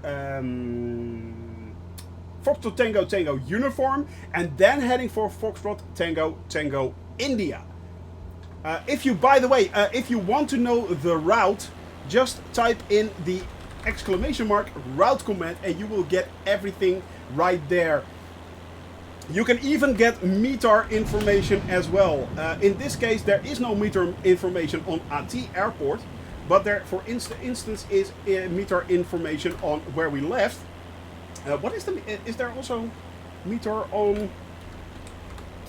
Let me see. That is, what was that? Foxtrot Tango uniform. Foxtrot Tango uniform. No, also no METAR available. You have to figure out. You have to know these are very tiny airfields. Usually they're basically dust bowls. They're made of dust. Some are paved, some are concrete. But most of the time, they're just simply, there isn't a tower there isn't a weather station there's nothing there. So yeah, it's reminds me of a Foxtrot uniform. The roof is on fire. And I'm not going to continue that song because we are a family-friendly channel. So yeah, basically that. And we do need water. So yeah, we do need water. Oh, water, sorry, there's a T in there. So, oh, Jamel! You sly devil, you sly devil! Funnily enough, I do get a lot of references, actually, because usually I make those references myself. So, there you go. But yeah, guys, it is, let me see, I work in fiber optic network industry, currently working on FTTP or fiber to the premises or FTTP project. These ICA codes are confusing me greatly. We are flying towards Foxtrot Tango Papa. No, we're not. By the way, talking about that DC Viper, this morning we actually had someone from Open Dutch Fiber on my door, and they are going to implement Open Dutch Fiber or fiber optics right to my home in near future. Yay, Panskrilos, good to see you, man. Do not touch the buttons. There you go. Hope you're doing well, my friend. Hope you're doing well. But yeah, man, DC Viper, I'm really looking forward to that one. I really am. I really am. It will be awesome. Energy Max. Who is Energy Max, by the way? Say hello in chat, Energy Max. But yeah, I'm really looking forward to that. I mean, 1,000 gigabytes, a gigabyte up and a gigabyte down. That will be great. I mean, actually, currently I'm having like 600 megabytes down, which is nice. But I only have like 50 megabytes up, which is, yeah, it's, you know, but yeah, it's. Oh, it's you, Energy Max. Ah, there he is, that boy Energy. There. Oh yeah, Energy Max. Okay, there you go. I got the link. But yeah, it's currently the up is basically my biggest problem. So if I could get that to 1 gigabyte up, that will be awesome. That would be so awesome. Yeah. Was thinking, what is Open Dutch Fiber? Is that new food? Yeah, it's good for the stomach, basically. Get in my belly! Yes, we need the fiber content. I really do need that fiber content, indeed. Taxi light switch is mine. Ponskeloos, you can switch that on and off. You can switch that on and off. I mean, that is fine. That will not kill me. That will not kill me. I think. I hope. Yeah. Caution, large pressure change around here. Uh-oh. Uh-oh, that might be a problem. Yay! He's so happy. Okay, okay. Just for you, Ponskeloos, just for you. There we go. Let's switch back right there. There we go. Just for you, the taxi switch. On, off. Actually, I forgot to turn it off. Actually, I forgot to turn it off. There you go. I'm a pro and I only will use when I have to. That is good, my friend. That is good, my co-pilot. Right there. Heavy breathing. Yeah. No, I'm not going to do that. I'm not going to do that. No. No. Because, do you know why? They will clip it. Yeah. They will clip it. I mean, the last clip that came by was bouncy, bouncy. Yeah, yesterday I did a bouncy, bouncy on a wing. Yeah, that got clipped. Yeah. I'm pretty sure that will end up in the closing stream. Yeah, I'm pretty sure. That bouncy, bouncy. Yeah, I'm doing it again. I'm doing it again. Stop that. Shouty, stop it. Alright, my friends, we are nearly on track right there, and then we are headed off towards our final leg for today, and we are making good progress, actually. Currently, there we go. Boop. 8 minutes until we reach Foxtrot Tango uniform. That is Mao Airport, actually. And from there, we still have another 91 minutes to go. So, about an hour and a half of flight left. We should be touching down about 4 o'clock Central European Standard Time. That is 2 p.m. Zulu. 2 p.m. Zulu, we will be landing. It is really strange when you're flying over Africa and you have to say Zulu. Weird. Still thinks he's in an A320. No, I don't. This is a slimmed down version. I mean, I put the A320 on a diet yesterday, and look what I got. I mean, no carbs, I said. No carbs. I came in the hangar this morning, scared the pants off me. I mean, that's all I got left. So, yeah. I saw an advert for a Piper, a Saratoga, that came with a cigar lighter. Wow. Really? That is very old school. I don't think that is politically correct these days. Yeah. There is actually no smoking. I don't smoke, so yeah, I don't smoke. Yeah. That's a liquid cleanse, not a diet. You may be right there. No carbs, but you're allowed magnetos. Exactly. No carbs, but the magnetos are fine. You can chew on them. Yeah. So yeah. Oh, it's like an A320 baby. It still needs to grow up. So yeah, it was like, and there was the baby. So yeah, it was like, oh, well, I'll fly you today. You know. It's, that was weird. There will be more smoke than air in the cabin. Yeah, exactly. Kind of reminds me of fear or loathing in chat. Captain Arash, good to see you, buddy.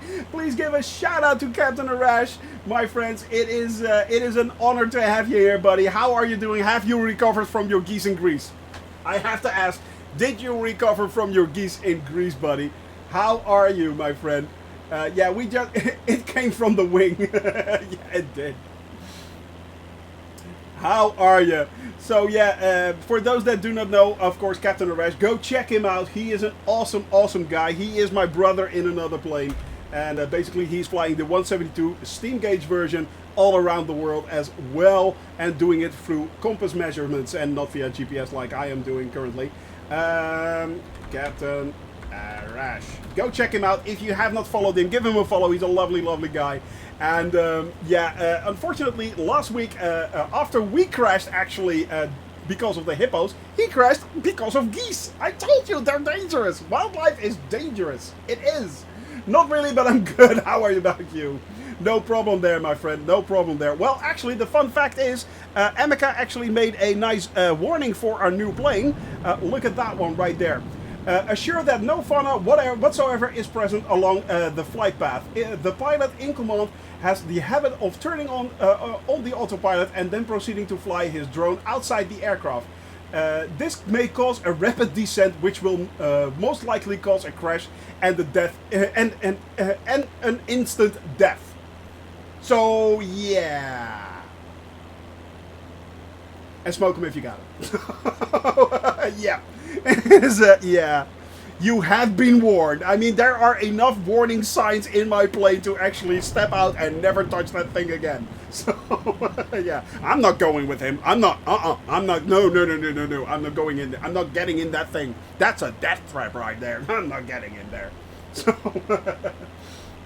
alright, my friends, if you want to fly along, we are currently reaching Foxtrot Tango Tango uniform. That is Mao Airport right there, 8.1 nautical miles away. We are low on fuel. We cannot be low on fuel. That is nonsense. I fueled up before we started. We are actually low on fuel. How is that happening? I'm at 17%. I did not refuel. Yeah, I think this is not cheating, my friends. This is not cheating. I should have actually added a lot of fuel right there at the start. I did not do that. So, usually, I'm not going to set it to full. That's nonsense. We have flown a little while already. And thank God that I actually noticed the warning signs. I would have died again. I would have died again. Refueling in air. Exactly. We just had a stealthy air refuel. Yes, we did. Now, what I usually do is when I start off the flight, I actually refuel it to 100%. In this case, apparently I forgot. So, yeah, this is not cheating right now. This is not cheating. So, yeah. I know in Montreal they use birds of prey to keep the seagulls around the airport. I know, that is exactly what the barbecue beef, that is exactly what they're doing in the Netherlands as well. Schiphol Airport is actually, there are a few falconeers that are driving around with falcons actually, and they chase away doves and geese and seagulls as well, so yeah. You could have landed in the middle. Yeah, I could have.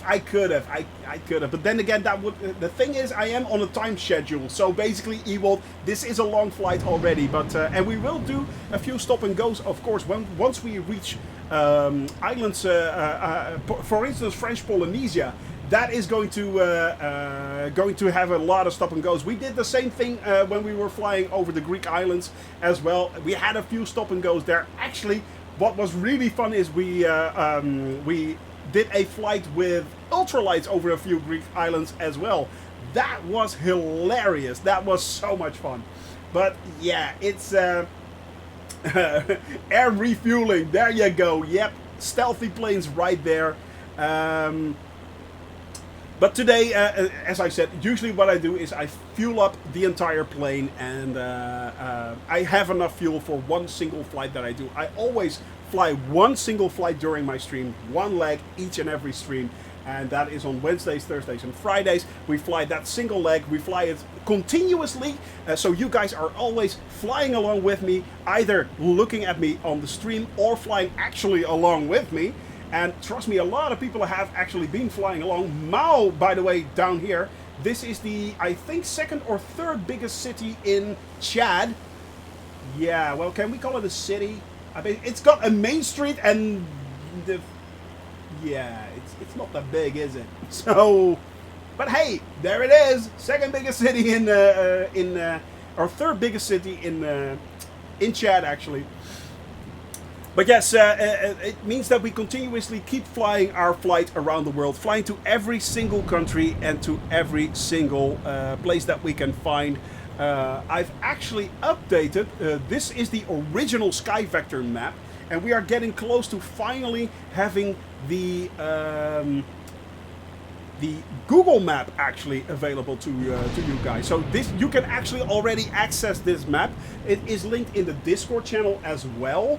But I added the South America leg as well, so the Central and South America leg, and to the leg to Antarctica is there as well. So all I need to fill out now is the eastern part of South America, the Caribbean, the eastern states of the United States, the eastern part of Canada as well. Then fly over to Greenland, Iceland, and link it back to the Netherlands, where we started off a year ago, my friends. A year ago, we actually started flying right there. What I need to do, by the way, is I think I need to turn. Yeah, I think I need to turn. So there we go. And we are going to continue that flight. It is we have now, as I said, flown nearly a year. Yes, I am Dutch. Yeah. Yes, very much so. I live near Amsterdam, actually. I live near Schiphol Airport, basically. Eham. Yeah. So I can see the planes land from my window, from my office window. So yeah. But a year ago, we started out in the Netherlands, started flying, and just to see if it was possible to basically go anywhere. Love the Netherlands, love Amsterdam. Thank you very much for that. So yeah. You hear that clearly, says the guy from Antwerp. Abel? Yeah. Inderdaad. Indeed. And by the way, I love Antwerp.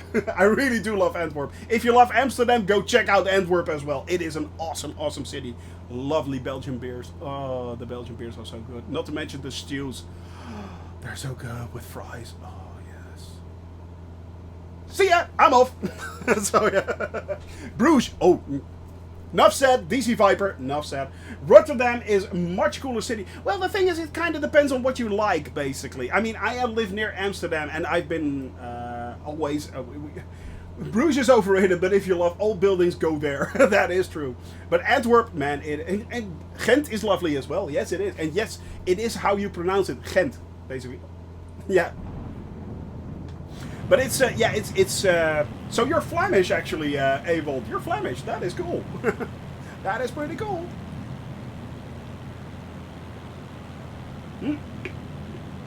But yes, my friends, they have lovely beers in Belgium. Yeah. Duvel. Oh, yeah. And white beers. They have very, very good white beers, actually. So it's, yeah. We call them white beers. I'm not sure, actually, what it is called in English, but man, those are good. With a slice of lemon. Ooh. Yeah. And I'm off again. Yep, I'm off again. It's full. Yeah, Duvel triple up. Oh, yeah, it will hit you like a hammer, but it's, ooh, it is lovely. Pale. Yeah, is it actually called pale? White beer? Pale beer? We call it wit beer, actually, in the Netherlands, but yeah. Pale ale. Well, I think it's a little, it's even... Not sure. Yeah, wit beer. Yeah, yeah, we call it wit beer, actually. Funnily enough, yeah. Weissbier, yeah. You can buy it in most shops. Exactly. Exactly. But yeah, I do love the Belgian versions of that. Yeah, I really, really do. Also, don't get me wrong. We have a lot of good beers in the Netherlands as well. If you want to try it out and you can get your hands on it, go try out Jopen beer, which is from my hometown, actually, and go check that out. Weissbier is mostly more dark than... Yeah, exactly, Abel. Yes, that is quite true. And it actually... wit beer actually has a lot more yeast in it, I think, as well. So there's still a lot more yeast in there, I think, if I'm not mistaken. But they market the worst... Heineken. Well, you know, the thing is, Heineken is in itself not that bad, actually, as a beer. It's just, you know, it's what you drink when you just want to guzzle a little bit of beer, you know? It also, if you want to really enjoy beer, don't go for Heineken or Amstel. I mean, it's not that it's bad beer. It isn't. But it's you know, it's like you drink it just...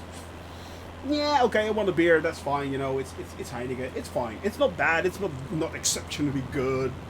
You know, it's okay. But if you really want to go for the good beers, yeah, then go for the specialty beers. Go for the specialty beers, go check that out. And there is a gigantic range of specialty beers these days, especially with things like small and micro breweries going on. It is so awesome what you now can get. There is a beer out there for everyone. And even the zero alcohol beers are getting a lot better these days. They're getting better and better and better. So yeah, it is, yeah. And they keep the good ones for themselves. True, true. That is true.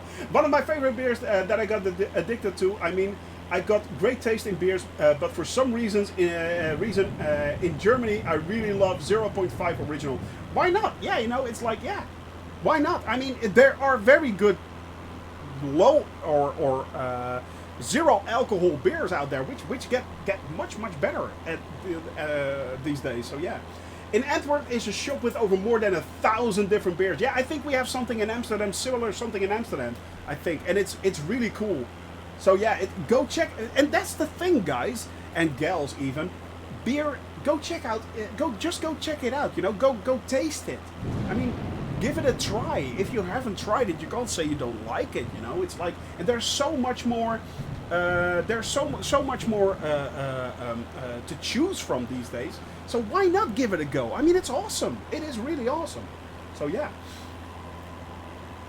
Any other time I prefer local micros. Yeah, exactly. I mean, there are many options out there. Yeah, let me see. During football tailgate parties, I drink Miller Genuine Draft or Pabst. Yeah, okay. But the thing like Miller and Pabst is basically, it's like what you drink in the Netherlands, you would drink Heineken and Amstel, basically. It's the same thing. It's exactly the same thing. Try the sour ones. Yeah, that is also an option there, Baganario. Here is wit as well. Okay, it is. Sorry, I just scrolled back and I just saw your message. So you have actually wit beer as well. Yeah, it is like it's white beer. Wit is white. So yeah, Kilkenny also very nice. Yeah, why not? Why not? In Brussels, there's also one with over 100 beers near the little leaking statue. The leaking statue. That is the boy peeing. That is art. So yeah, that is not. It does not fall under family friendly. Basically, if it's art, I think it's fine. But yeah, as we call it, manneke piss. So yeah, little man peeing. It's manneke piss. But yeah, I love the sour beers. We actually have a Brewdog Brewery in Columbus. I mean, I can so recommend people actually, and thank you very much there for those bits. That is very generous of you, Bucci. Thank you very much. That is awesome. Thank you. That is so nice. Yeah, there are a lot of actually very good microbreweries, and go check them out. Go give them a little bit of love, you know. I mean, they're local craftsmen and craftswomen who actually create really good beers these days. Yeah, called white beer skunk beer. Skunk beer. That is a very odd way to name a beer, but okay. Belgium sure know how to make a beer. It's in their culture. Barbecue beef. Yes, it is. Yes. It is very cemented in Belgian culture to make very good beers. So yeah, that is absolutely true. I like a beer that I have to use a toothpick afterwards. Wow. Yeah, basically you use a knife and fork to drink the beer. It's kind of like that. So yeah, that is true. Beer can chicken. Very good. Indeed, Bizarro. That is very tasty. That is very tasty indeed. And I'm seeing that I'm slowly but steadily, descending. I don't want that. Yeah. Knife and fork Guinness only. To be honest, Guinness is not really my thing. I have to admit that Guinness is not really my thing. I drank it 2 or 3 times now, and I'm constantly. It's a beer that I want to like, but I somehow cannot appreciate. No, it's really weird. Yeah. I like the idea of Guinness, but I just I drank Guinness at the highest Irish-owned pub in the world in Cusco, Peru. That is hilarious. Yeah, and the Cusco is at I think 7,000 or 8,000 feet or something like that. It's really high, if I'm not mistaken, DC Viper. Celebrator is a good drink. I never heard of that. Wimpy Sissy, hello, Wimpy Sissy. Yeah, that is an odd name. How are you doing? Hope you're doing well and hope you are enjoying the show. Hope you're having fun. We are currently flying over Chad, still heading towards We are headed towards, where are we headed for? Ati Airport, actually. Cusco is at like 10,000 feet even. Yeah, it's really high. It is really, really high. I think actually you can get oxygen deprivation if you're just landed in Cusco. I am doing great there, Wimpy Sissy. I am doing excellent, to be honest. We are currently, unfortunately, redoing our flight that we did last Thursday because I crashed due to hippos. If you're wondering, how do you crash due to hippos? Well,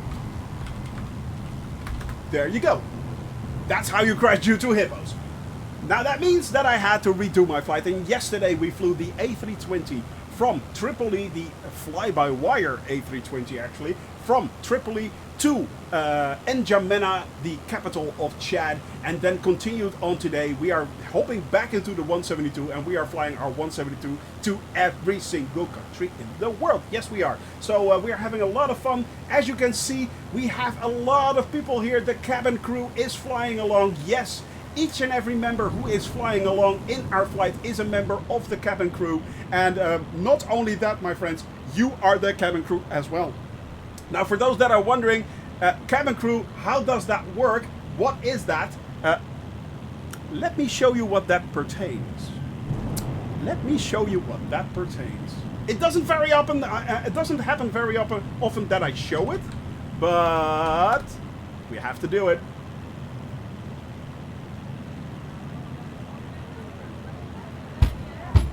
We have to do it. Here we go, Jamel. Sing along. He brings the wind beneath our wings. He takes us to the skies.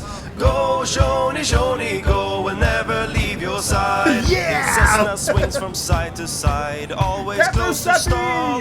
Go, Shoni, Shoni, go, we're always having a ball. His cup is filled, he grabs his joke. Let's go to Innsbruck. Go, Shoni, Shoni, go, please don't crash again. Please don't crash again. Mighty is quite mad, he takes the clouds away.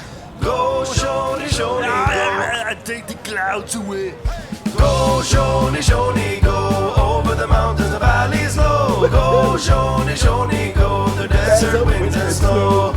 Go, Shoni, Shoni, go, over the mountains, the valleys low. Go, Shoni, Shoni, go, the desert wind and snow. And over hills and across the land, 2,000 miles, I said he's mad. Go, Shoni, Shoni, go, how can anyone be sad? Fly everywhere, see everything, Shoni has no fears. Go, Shoni, Shoni, go, you'll be here for years. Come paint the sky, come paint it blue, let's do it, me and you. Go, Shoni, Shoni, go, we're the cabin crew. Go, Shoni, Shoni, go, over the mountains and valleys low. Go, Shoni, Shoni, go, the desert winds and snow.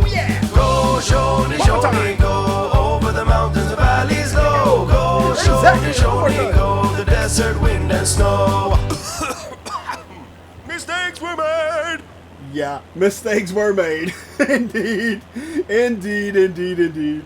Yeah, guys, it is, yeah, that was created a few months ago, actually, already, by Emeka, and with the help of Jamel right there. And, yeah, it is hilarious. It is hilarious. It's absolutely funny. The first time that he showed this to me, it was on stream, I laughed my bottom off. I really did. I know, right? It is absolutely hilarious.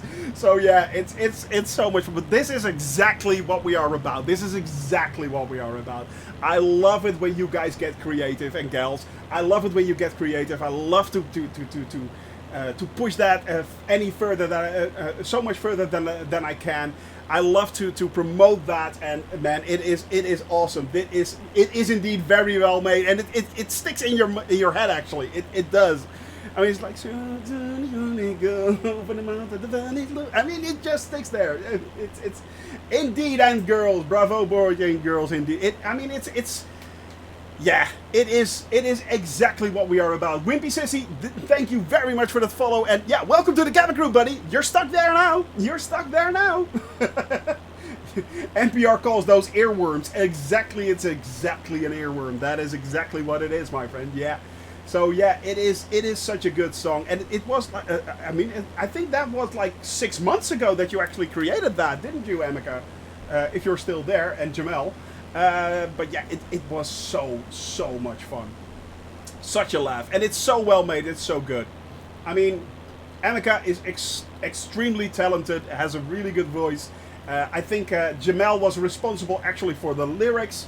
So yeah, it's and he actually created that in a air shanty style. I think it's one of the few air shanties that actually out there. So yeah, some of it. Well, you do get credit, buddy. You do get credit. And I still love it to death. To this day, I still love it to death. And as I said, this is exactly what the cabin crew is about. Having fun, flying in the air. I mean, yes, I am on full realism here. I am on absolute full realism. I am flying everything on the way it's supposed to be. I mean, everything works as it should. But most of all, we are here to have a lot of fun, enjoying flight as it should be, enjoying lovely scenery, and getting gobsmacked by what we see when we fly along. See and explore how impressive this flight simulator actually is, and it really is extremely impressive. It really is. You'll be popular at an American summer camp. Emeka is the magician. Well, yes, Emeka is indeed a magician with what he does. But having said that, I mean, you do get credit as well there, Jamel. Don't get me wrong. Don't get me wrong, buddy. So, yeah, I truly, as I said, I appreciate this to this very day. And it's just awesome. It is exactly what I want as a community. This is exactly what I want as a community. And everyone who joins this community and sees what we are doing, experience why we are having this fun and this enjoyment, that only makes me more happy. That only makes me more happy. That makes this flight even more enjoyable. And it is, as I said, one of the best experiences I ever could have done in my life. Flying along with you guys, streaming while flying to every single country in the world. And to this day, I am very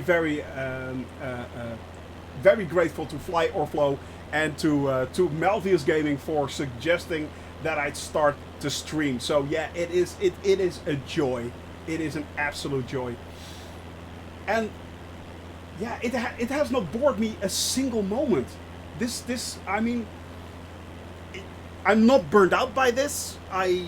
Each and every week, on every Wednesday, I look forward to Wednesday when I can start flying again, having fun with you guys, and enjoying the flights and exploring new places. All right, yeah, today we are redoing a flight which we did already last week. We've flown here last week, but we are doing it again. That is fine, you know, that is absolutely fine. It's just a joy. It's an absolute joy to do it to fly with all of you. Absolute joy. So yeah, and that joy still holds true for at least an hour and 10 minutes. We should be an hour and 10 minutes away from, let me see, that is 150 nautical miles. Is that kind of correct? Yeah, 146. 146, so we are good. We're absolutely good. And if you want to fly along, please go over to the North European server, hop on the server, look up N'Djamena in Chad. We are a little bit northeast of that. Well, actually a lot more northeast of that, but I think we are the only ones flying in Chad on the North European server, so it's not that hard to actually figure out where we are. It's not that hard. Just hop on, fly along. You could actually take off from Foxtrot Tango Tango uniform. That's about 40 nautical miles behind us right there. And then you could actually start to gain a little bit of speed or slew into us. That's also an option, of course. And we have Moonfall. You sneaky devil, you. Moonfall, I see you right there. You never said hello. Hello there, Moonfall. Hope you're doing well, my friend. AJ Rollins flying in the spit below us. We have Drunk Simming, Energy right there. We have Diedrich. Ween Barbecue Beef is up in the air as well, flying along with us. And in front of us, we have Piper right there. Gigatons. We have Italian Yang Fan. And who is right there in the Piper? Piper, of course, in the 208 Caravan. I think. No, Piper is in the 172. Oh, Jamel is in there as well. Jamel, you're what? Yeah, of course. Jamel is always in the. Yeah, you said hello, Guybrush. I am so sorry. It just happened during the song. But Guybrush, aka the Pirate, hope you are doing well, my friend. How is France doing? And by the way, are you having another show to do very soon, or how is that going? For those that do not know, actually Guybrush is an actor in France, a stage actor. So yeah. Wimpy Sissy, looks like Victor Tango Tango India has a rather short runway, only 1.3 kilometers. That's not short, Wimpy Sissy. Actually, we took off and we landed and took off from a runway that was only 900 feet, 300 meters. Yeah. Landing on a postage stamp, basically. it's plenty for a 172. Well, yeah, it's for a 172 landing on a 1.3 kilometer landing by a runway. That's fine. That's more than enough. 300 meters, I can tell you, that's short. Yeah, that's really. It was a fun runway for the 747. Exactly. They actually landed the 747 on that. I don't say they actually made it on that runway. Yeah, they needed a little bit more, a tiny little bit more distance than we actually, than the 172. Slightly, a smidge. Yeah, a smidge and a half. Smidge and a half. Let's go for a smidge and a half. It was, yeah, that was short, to say the least. Basically, we landed on a helicopter platform. So, yeah, only 2 STOL planes. Exactly that. And soon we have the VTOL planes. Soon we have the Velociraptor. So yeah, that is coming. That is coming. Blue Eye Tom.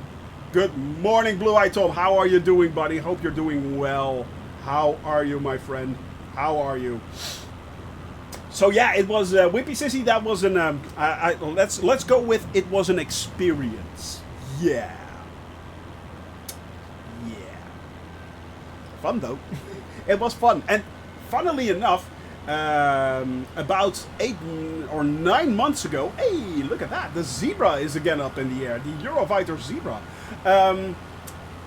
You're good, that's good to hear, buddy. About 9 months ago, Stealth Wolf, no, not Stealth Wolf, actually, Speedbird. Speedbird actually taught us a few emergency procedures in the plane, in the 172. So we actually turned off the engines during flight and sailed into the runway on Lelystad Airport. We did a few flights there. We also did a landing in a very, very tiny field next to Lelystad Airport, and we also did a emergency takeoff, a short takeoff from Lelystad Airport as well. So we trained that in advance. And I never thought we would actually use it in practice, but there we are. We actually had to use these things. So that was pretty cool, actually. The short takeoff, that was very interesting to do. And yeah, I barely got it off the ground. I think I actually overshot the runway by a little bit, but yeah, it kind of worked out. It kind of worked out, and we were good. Yeah, we were good. Landed on a 300-meter runway last night on island with water each end. That is Saba, I think, Captain Seppi. Is that Saba where you landed? And that is also, by the way, a Dutch airport, funnily enough. At the end, tree obstruction where you had to come in at nearly 45 and turn just before hitting the runway last night. Challenging, exactly. So yeah, it is amazing, yeah. Let me see, what your guys heading? We are currently headed at, the heading that we are currently using is 101. So we are headed for 101, 104, and we are flying towards, let me see, Foxtrot Tango Tango India. Foxtrot Tango Tango India. If you are, give this command right here, That Boy Energy, we are. You can actually, if you do exclamation mark route, you get all the flight points that we are flying over, and you also get the starting airport and the destination airport. So yeah, that is really, really handy. Exactly. Xero Spinks. I'm hoping I'm Xero. Yeah, Zero Sphinx. I'm hoping I'm saying this correctly, but yes, that is exactly the... hello, hello, hello. Yes, that is the route that we are currently taking, and we are now on the final leg. The final leg is actually Mao Airport, so unfortunately... I could not select Mao Airport, so you will see coordinates there. Those coordinates are actually displayed from Sim Toolkit Pro, which you can see up above right there. That is actually Airport Foxtrot Tango Tango, I think Juliet, is that one? No, Foxtrot Tango Tango Uniform, sorry. So the coordinates that you see is actually this airport. Tango Uniform. I'll join in like 10 minutes if you're cool with hopping. Yes! Yes, everyone is welcome to join us. My friend, yes, do so. Do so. North European server there, Zero Sphinx. Come fly along. It's a community flight. Have a little bit of fun. You know, it is always a community flight, and you guys can, and gals can always join me in any plane you like. Having said that, that's the speed that I can fly. So if you want to fly, for instance, in a jet plane or a commercial plane, yeah, that means basically all flaps. It means spoilers. It means landing gear. It means this warning that you will constantly get: stall, stall, stall, stall. Yeah, not fun. But hey, it's up to you. I'm not yucking your yum. I'm not yucking your yum. Yeah, that's true. You did it. Stealth Wolf, yes. Yes, you showed us it was absolutely possible. It was indeed. So yeah. But yeah, it is always open for anyone to join. Anyone. If you want to join, please do so. I mean, it greatly enhances our enjoyment. And as you can see, we have Gigatons flying in the Eurofighter right there. AJ Rawlings in the Spitfire. We have Italian Yang Fan. We have Piper right there. We have Moonfall up in the TBM. We have Jamal Drunk Simming, Energy right there. Wee! Barbecue Beef. So yeah, the group is big. Stealth Wolf in the distance right there. So it is a big group, guys. I jump, but we'll have to mute you sometimes. Don't worry, Moonfall. Don't worry, don't worry. Geef niks. Maakt niet uit. It's fine. It's fine. Switching over to Dutch, it doesn't matter. So yeah, it's no problem there, Moonfall. It will be fine, buddy. It will be fine. Just fly along if you have the fun. Allison had a few F-14s going. Mark passed her steerman, and they often fall out of the skies trying to match her speed. Super Typhon. I did the exact same thing with Captain Arash's stream actually a few days ago in my F-14. It is really hard to fly at 120, 110 knots in planes like that. Yeah, it's not easy. The funny thing is actually, if you are flying an F-14 at those speeds, it basically gets the turns are really hard to make. So it can actually kind of keep the speed, although it will start sinking at a certain point. But having said that, once you start to make the turn, it will start to basically slide. And once you're in that slide, you can actually really easy get into a flat spin. And once you're in a flat spin at that speed, at low heights, it's bye-bye. Yeah, there's no way you can recover from that. No way. Yeah, just pull the cord and get out of there. It's like, yeah. But it's an hilarious plane to fly. Go check it out, guys. DC Designs F-14. Go check it out. It is a lot of fun. Actually, let me link that in chat. You can actually buy... I'm not sure if you can already buy it on the marketplace. Oh, Amica. Ooh. There you go. The hydrate has been redeemed. Let me see. DC Designs F-14 Just Flight. There you go. Bippity boppity boop. If you you beat me. Yeah, he's fit. He's quick on the trigger. He's quick on the trigger, guys. For $30, you will actually have a lot of fun. For $30 or 30 euros, trust me, it will be. It's a hoot. It's an absolute hoot to fly this thing. So yeah. I can really, really, really recommend that plane. It's so much fun. It really is. And it sounds awesome. It sounds awesome. It's like as I said, it's like flying the Spitfires and stuff like that. But also, I am really looking forward to, for instance, the new Phoenix release. Basically, yeah, exactly. It is riding. It is right into the danger zone. Yeah, right into the danger zone. kind of like that. So yeah, I mean, it's awesome. I have a need for speed. It is that thing. Actually, fun fact. And of course, it would have been created like instantly. Flight Simulator 2, F-14 Maverick. No. Oh, instant. Maverick. There we go. Yeah. The Ghost Rider Maverick Goose plane. Of course it's there. Of course it's there. Let me show you how cool that is.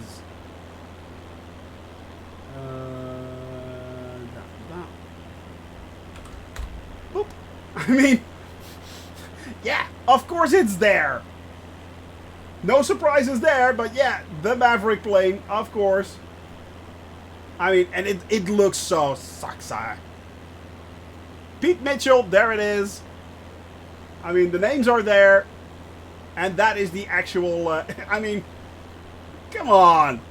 That's cool. That is cool. I don't have this livery because I think it's pushing it a little bit too far, but yeah. Let me see. Cause you seem to miss my answer just because you're an awesome streamer who chats a lot. Anyway, I answer your question. Let me see. Oh, yeah. Still have a great family to take care of. Plenty of years with diverse adventures. Oh, here we go. How to say, I worked during July, was awesome. Then holidays was awesome too. And now my show of September are cancelled. Oh no, because of sanitary pass obligations by the government. In France, of course. Yeah, they're very strict on that. And it's a little far off my mind, a theater company. We do theater for everybody and we can't ask people to show papers or whatever to see what... Yeah, so we wait. I'm sorry to hear that, Guybrush. I am sorry to hear that. I mean, you were so stoked when it was when in June you actually could get back on stage. I am really, really sorry to hear that. Take my breath away. Indeed there, Jamel, indeed. Thrilled by the complex old place with engines that may explode at any moment, not really jets that go fast. But the Tomcat looks nice. It does, Captain Seppi. I mean, and talking about those planes, man, Captain Seppi, as soon as the DC-3 comes out, I will be throwing my money against the screen. Take my money! Take it! Take my money! I want that DC-3. I really, really, really would like to have a DC-3. But yeah, that is... Man, that is so awesome. That is so awesome, that thing. I am really looking for, and I was actually hoping that it would be released quite quickly after the PMDG release for the DC-6. So I was like, yeah, okay, it could be a thing. So yeah, Plummy, I play with the Eagle. Yes, you do. There you go. There you go. But yeah, guys, I'm really looking forward to planes like the DC-3, actually. And there was a thing, there's actually a thing that I'm looking for doing when it will be released in future. There is a release coming. Let me see. Yeah. Now, as you guys know, that's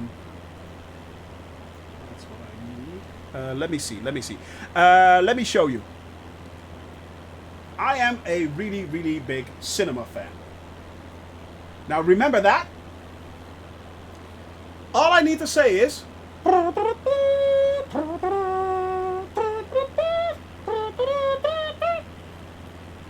Indiana Jones. If that plane comes out, I may get it, and we may refly the flights that Indiana Jones did, flying from America to Asia and stuff like that. That would be cool. That would be cool. Maybe there will be a series doing that as well. So yeah, doing movie flights. How cool would that be? So yeah, it's the Pan Am Clipper, actually. It's the Clipper. That is the Clipper, actually. And there is a Clipper in development currently. I know there is one. We haven't heard a lot of it for a long while. But the Pan Am Clipper actually, or yeah, it's not actually the Pan Am Clipper. It is the Clipper. Pan Am Clipper. It is the. Let me look this up.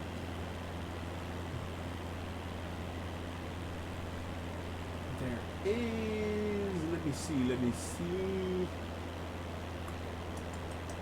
Yeah, the 314. Exactly. The 314. Yeah, that's the one. The Boeing 314 Clipper. That's the one. Exactly. Shoni and the Lost Ark of the Hippos. Exactly. Yes. Yes, we shall sacrifice the hippos to the gods. Yes, indeed. Raiders of the Lost Hippos. So it's, yeah. The Clipper has a 3-tail fins and no wings, no wing floats. With the Sunderland does have wing floats and a single tail. Oh, so it is a... Interesting. We need some hippos for Innsbruck. Oh, good lord. This is going down quickly. Actually, that is worth a red card right there. Yes, it is. Yes, it is. No, I mean, guys and gals, I am really looking forward to something like that. You know, doing these incredible flights and funny movie flights and stuff like that. That would be really cool. I see it, yeah. Grrr, there, grrr, I say, Annika, grrr. Here we are. You got your redeem. Zero Sphinx, thank you very much for the follow. Welcome to the cabin crew and get your plane in there. Come on. Start flying along, buddy. Start flying along. You can do it. You can do it, danke. You're welcome. You're welcome, buddy. You're welcome. Yes, you are. Yes, you are. Yes, you are. Yeah. Yeah, maybe don't do that. So let's go passive aggressive. Maybe don't do that. All right, my friends. We still have get in there, get down, yeah, get down. Added you on Microsoft Flight Simulator. Let's do that quickly. Accept. There you go, buddy. Accepted. Yeah. Get down in the plane. Yeah, we don't need to move the clouds. Yeah, zazu. Normally I pull down the clouds, but not today. It's beautiful. Yeah. You fly. Get in the chopper. Yeah. There you go. Yeah, we don't have the return of the Arnold Schwarzenegger. Exactly. We don't have to do Arnold a lot because let's face it. I mean, it's beautiful weather. We don't need Arnold. Arnold is sad. Yeah. We want some clouds. Or let's pull down the sun. Let's pull down the sun. I can do that too. Watch me. 1, 2, 3. Beautiful sunset. There you go. Yeah. And we have a sunset right there. I mean, the fact that you can do that midstream is awesome. It is awesome. And let's face it, Arnold is awesome as well. Back to life. Boop. Easy enough. Oh, it's not the Sunderland. It's actually the Short Solent Mark III. Oh, hang on a tick. Yeah, I read. Yeah. Now that actually, I saw that. So I read that. I think you are right, Super Typhoon. Short Solent Mark III flying boat. Yeah, that's the one. That is the one. Yes. Yes, that is actually, yes. Yes! Boink. No! Why did this not work? Oop. There we go. That's the one. Exactly. You are absolutely right. Well played. Well played. Definitely. It's awesome. It is awesome. Get to the chopper. Exactly. That is hilarious. That is absolutely hilarious. But that's the plane indeed. If that one comes out, I think we will be doing the flight of Indiana Jones from the west coast of the United States to Asia And he's flying actually to Nepal, but I don't think he actually flew to Nepal in that thing. I'm not sure what the range actually is of that plane. What is the range of that thing? Let me see. There should be a little bit of info in there.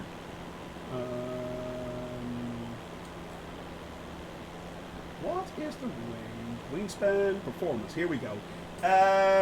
237 knots, cruise speed of 212, a range of 1,600 nautical miles. That's not that much, actually. Flying at 17,000 feet surface level.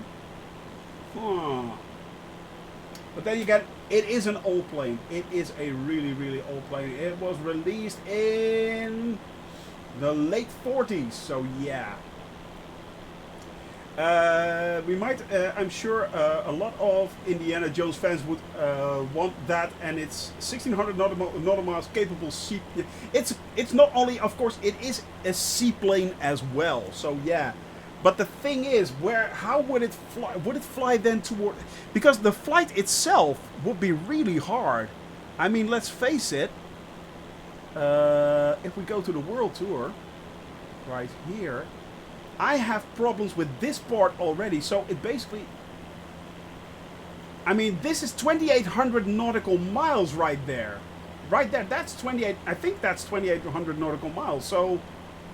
How would it then fly? I mean, there are a lot of islands here, Kiribati and stuff like that, but... There's nothing in between right there. So how would it fly from California... Los Angeles to Honolulu? That's the only crossover I can think of, actually. That's the shortest one. Or fly to South America and then do that leg right there to Hangaroa, then Pitcairns, to then maybe like that? Got my flight sim on ultra settings. CPU is hitting 48 degrees. That's very, very, very nice. That is very nice. But yeah, it would be pretty cool actually to do that flight, but how? It would have flown from the western part of the United States to basically Asia is yeah. It puzzles me. It really does. It really does. But maybe there is a way. Maybe are there flight plans for that plane? I'll look that up in future. They hire an aircraft carrier. Yeah. Maybe they do, yeah. Maybe mid-air refueling. Mid-air refueling. It was even possible back then. In the 40s, it was possible as well. Mid-air fueling, no problem, no problem. But yeah, it would be pretty cool to actually recreate the Indiana Jones flights in the Soylent. Yeah. The Soylent has a 1,600 nautical mile range. Soylent 3 can do 1,900 nautical miles, and maybe that specific plane had more fuel tanks on board. Yeah, perhaps. Perhaps. I'll look into flight plans that they did, what was possible at that time. So maybe the Mark II could actually reach that. Throw out the passengers to save weight. Sorry, we need to get Indiana Jones to his destination. Bye-bye.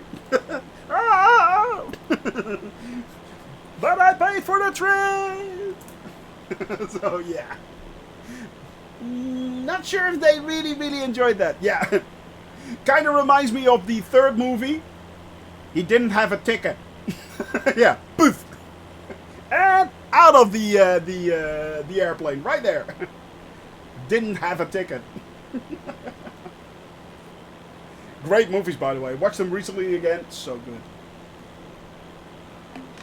Harrison Ford at his best. Truly at his best. Alright. We are currently... Let me see. How far out are we?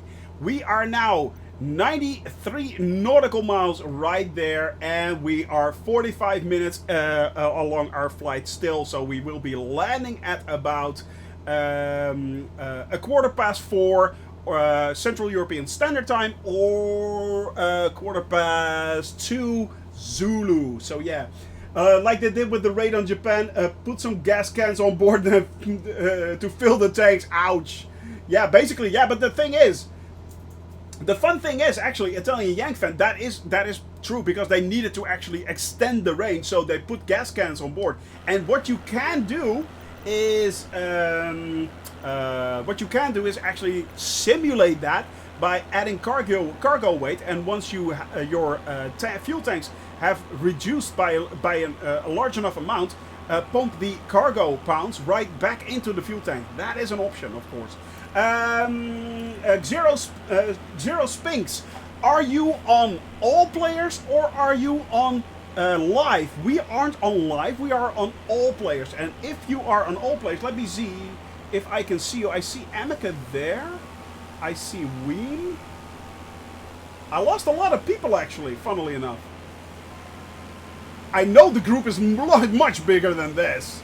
I know the group is much bigger than this. And you have to be on, yeah, on Northern Europe as well.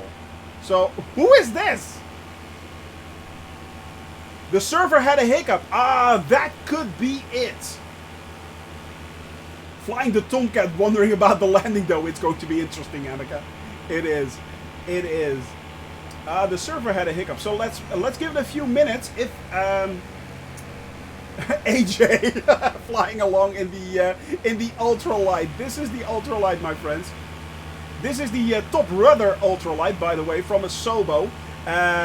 If you want to have a little bit of laugh and a little bit of fun, it's like $10 or €10 in the marketplace. It's awesome. So yeah, Aussie Python, good to see. I'm still having the same issues as last time. Yeah, I'm sorry, man. It is really annoying at times. Oh, there, everyone starts to pop back. Yeah, everyone is starting to pop back, basically. So yeah, can't see anyone, not just us, but anyone in the world. Yeah, I think the North European server is actually having a lot of hiccups, unfortunately. I'm really excited about Indiana Jones 5, expected to release in 2022.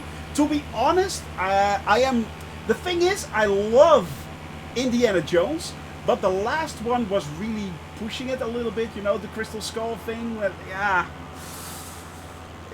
I know. So, and he's getting old. Harrison Ford is getting old. So can he really still perform like Indiana Jones? I'm not sure what his role is going to be. But hey, we're going to have to wait and see. We're going to have to wait and see there, my friend. The ultralight must have a strong tailwind like that to keep up with an A320. Like that, TBM, that could keep up with an A320. Exactly, Super Dive. Basically, what Ween did yesterday. That was so hilarious. That was absolutely hilarious. Yeah, I think everyone is popping back now. By the way, the guy lands on taxiways.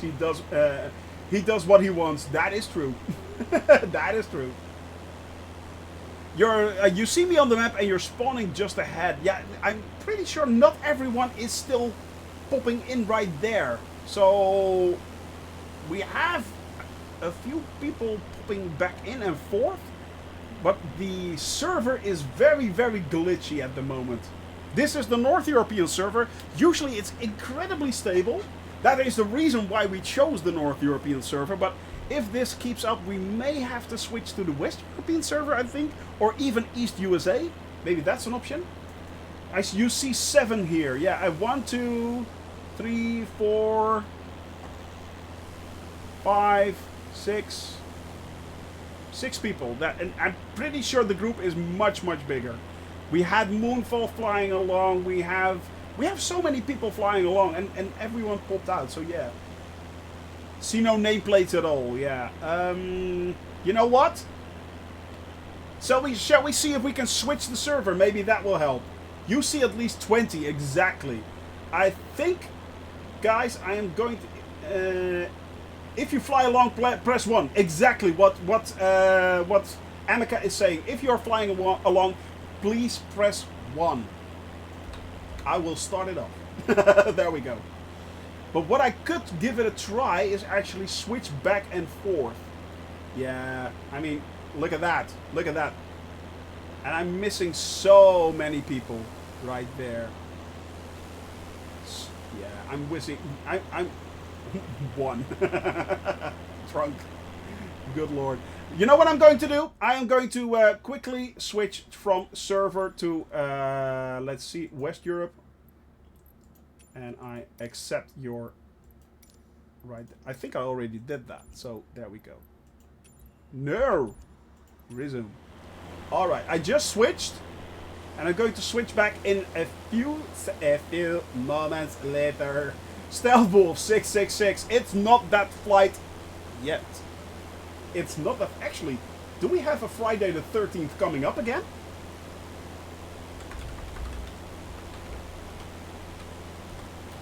Do we actually have a Friday the 13th coming up again? That's my flight number in the sim. Let's see. Friday new. 15th. 17th. February. Oh, yeah.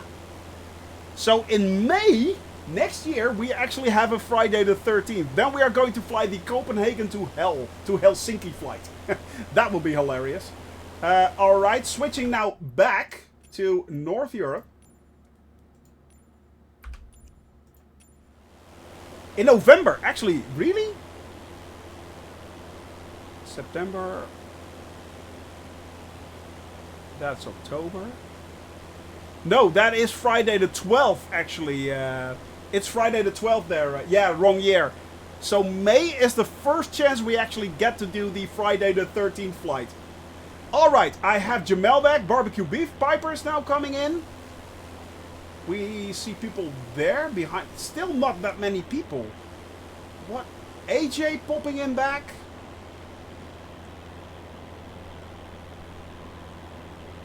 That is annoying. Alright, my friends. What I suggest is that we all... Yeah, everyone keeps popping in back and forth. This is so annoying. One time in a year, 2022. Exactly. Next year is in May. So, yeah. I saw everyone change server. You know what we're going to do? Let's see if we can go over to East USA. Let's switch over to East USA. And everyone switch over to East USA now. This is all you need to do. So maybe this will help. Because apparently, right now, it is a mess. East USA, guys, and gals, we are switching over to East US. So please, please switch. Switch now.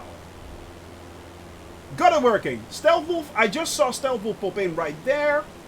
No internet over Africa, exactly. Barbecue Beef, Jamel's popping in, AJ is popping in. Let's see who else is coming in. Yep, Italian Yank fan, Energy is back.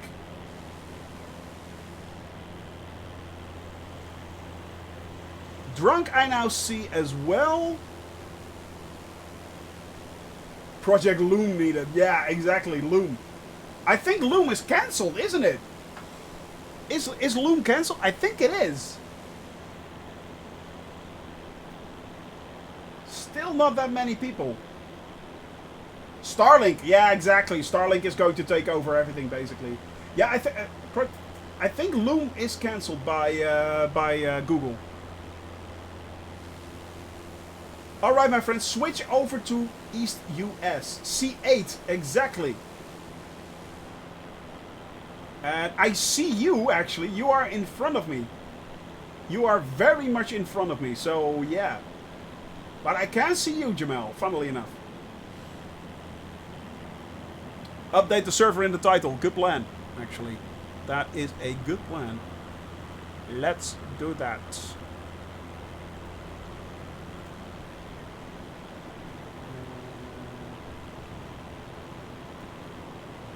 East US. Updated. Alright. But it's still not working perfectly. Drunk Simming is there. But Aussie Python just popped in right there. There you are! I found you! So we are now currently on East US, not Western Europe, not Northern Europe, East US. But it's still not everyone. Ah, that is so annoying. How are things, by the way, going on Join FS? I know that AJ, you were doing something with that, if I'm not mistaken. Because if this keeps going on, if it keeps getting a problem, then Join FS might be the only other option that we have.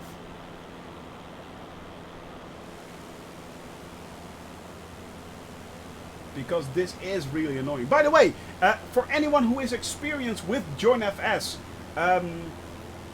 could you please answer this question? Is it possible if you fly on Join FS?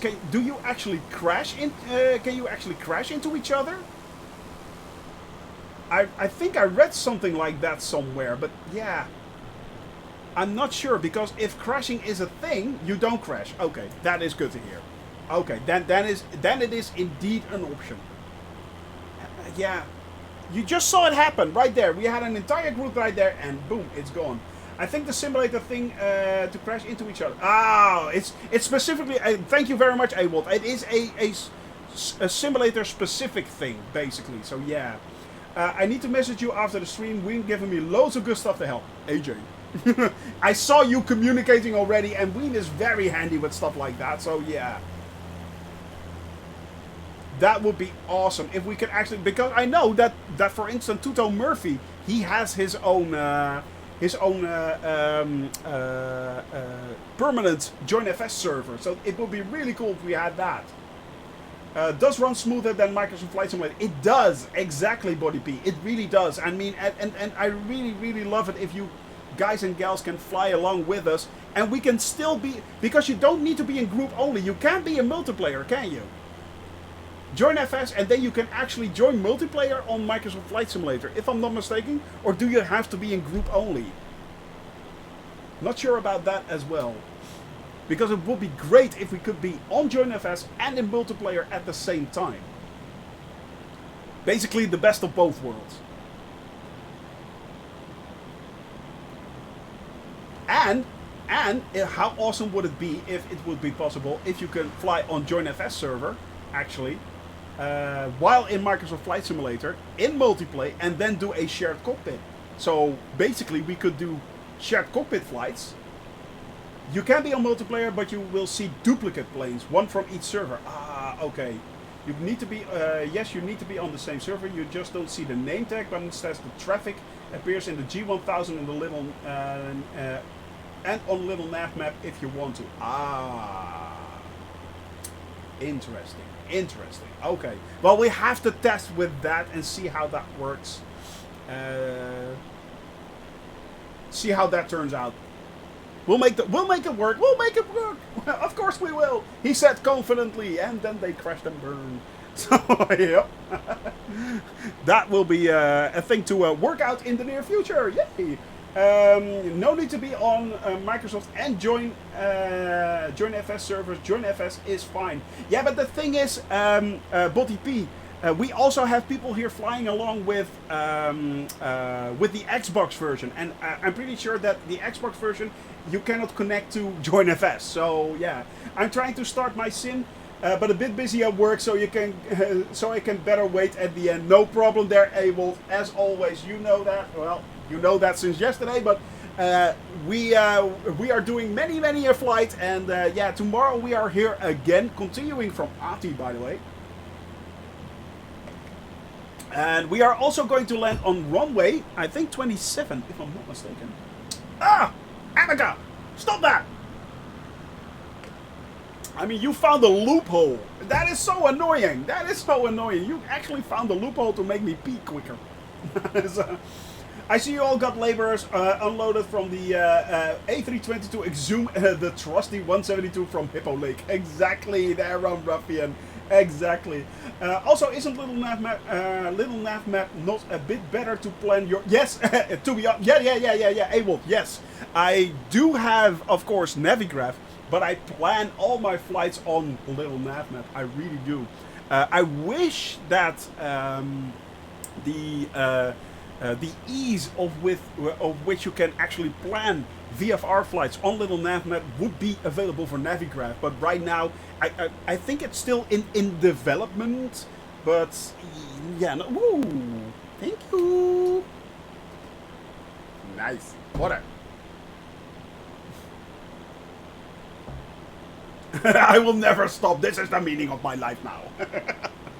Exactly. But yeah, it's you are quite right there, Ewald. I do actually plan all my flights currently in Little Navmap. It's just a little bit easier. But Little Navmap doesn't have the plates, so yeah, it does not have the Jefferson charts. Now, in this area, it really does not matter that much. Let's face it. I mean, most of these airports in this area in Africa don't have charts anyway. I mean, only the big airports, the airports near capitals of countries, those have basically Jefferson charts, but the rest do not. So yeah, it is basically all the things that I do are now currently on Little Navmap. And for VFR, it's absolutely brilliant. It is really that good. I have been released from quarantine, and I am back to work. So can't be with you today, Rum Ruffian. Good to hear that, man. Back from the meeting. Well, welcome back there, Captain Arash. Hope you had a wonderful meeting. But yeah, glad to hear that. Yeah, glad to hear that you're actually back at work. Yeah, we just had the Arnold invoke. Yeah, so we need to do this. Yeah, get down, get in the plane. Yeah, but I use Little Navmap, and it's like a little program on my computer. Yeah, and I draw a little line, and then I load that into Microsoft Flight Simulator, and I fly, and you get down, and you come with me. Yeah, and then we go pull down the sun, or push away the clouds. Yeah, well, kind of like that. So yeah, that's basically it in a nutshell. Now, actually, this is me in a nutshell. This is me. No, that's maybe a bit too much. Sorry. Sorry. Love it. Well, there you go, buddy. There you go. Yeah, it is pretty funny. I love my Arnold. Actually, how are we now currently doing? We have a lot of people popping in back, actually. So this is good. Alpha 1 is there, and Shoni has gone crazy off the walnuts. Yeah. Yes, I have a Dutch accent. Isn't that weird? Yes, he's my father. Yes, the father. You know, it's your daddy. Yes. Get in my belly. For those that are wondering, what is he talking about? Go watch Austin Powers. It will not disappoint. Yes, it will not disappoint. It's awesome. You need to have an Arnold emoji. Yes, basically we do. We really do. Maybe in future. I'm Austin Powers. Yes. The father. Yes, the daddy. Yes. Oh, that's a keeper. Yes. Yes. Do you want the smoke and the flapjack? Yes. Actually, the third one was hilarious. I love all the Austin Powers movie, and I wish there would be another one. Shalty, exactly that. Yeah, Aussie Python. Yes, but you can't say it because you can't use that word. Yeah, basically it meant frack the Dutch. Yeah. It's oh man, that's so good. That is so good. Austin Powers daddy, yes. The father. Oh, good lord. I really do love those movies. They are a lot of fun. I know it's a lame laugh. I know it is. It is a cheap laugh, but yeah, it just makes me laugh. Yeah, exactly that one. Get to the chopper. Exactly. Two-Tone already has one. Two-Tone has it. Two-Tone chopper. That is funny. Get to the chopper. Get down. Yeah. I got German ancestry, German grandparents, so I might have that pass. Maybe. Maybe they're Aussie Python. Maybe. Indeed. Alright, my friends. Let us see. 56 nautical miles away. That is less than half an hour of flight. And we should be then landing actually at runway. Let me pull that up. There is no VOR, there is no ILS landing today. It is either runway 09 or 27. I am pretty sure that the wind is currently coming from 250, I think, if I'm not mistaken. John Twitch, hello my buddy, how are you doing? Hope you're doing well there, my friend. Hope you're having fun. C52, C25C inverted, indeed. Happy to be here. Well, we are happy to have you. Yes, we are happy to have you, as we are happy to have everyone here. Yes, hello. Hello. It's from Two-Tone, exactly. Awesome, awesome, awesome. That is so good. And I can't take it anymore. It is the northern part of, or actually it's the middle part of Chad. This is the savannah, basically, the savannah area. And in the north we can actually spy the desert area where it's starting. So right there you can actually make out the desert. Now yesterday, of course, we flew right over here in this area. Actually, we flew right there, all the way at 35,000 feet towards N'Djamena. That was pretty cool. The AI just crashed. Shocker. Yeah, not so much. The AI is really, really not that good, is it? Yeah. Africa is a wonderful place there, John Twitch, and fine that you're looking, buddy. I love making savannah terrain in my Planet Zoo. Yeah, but that is a really great tool to actually do that. I mean, Planet Zoo is really, really, really a good game, actually. I know that Kadilu plays a lot of Planet Coaster, actually, so yeah, she's really enjoying that as well. Actually, she streamed that a little bit, so yeah.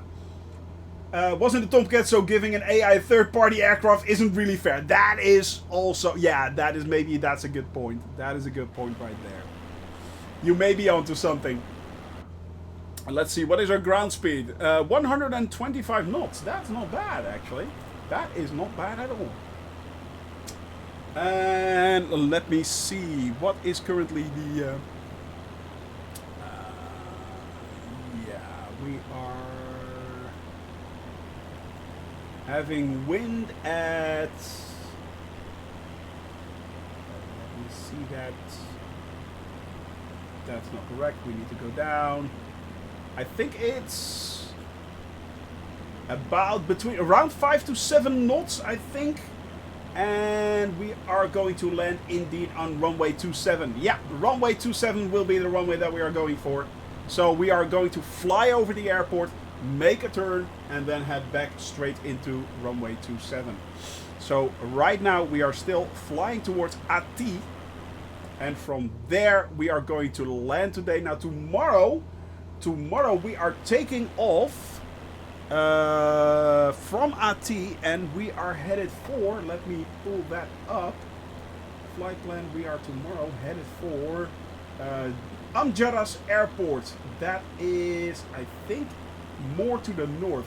Alright, boys and girls, leaving you now to hydrate Shoni. I know I can count on you. Having my second shot of vaccine.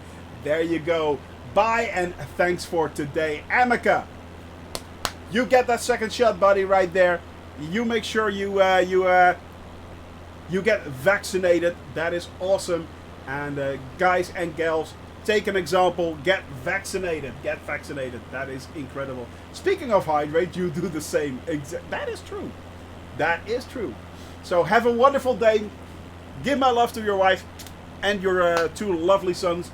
And I will see you again soon, buddy. I will talk to you again soon. You take care.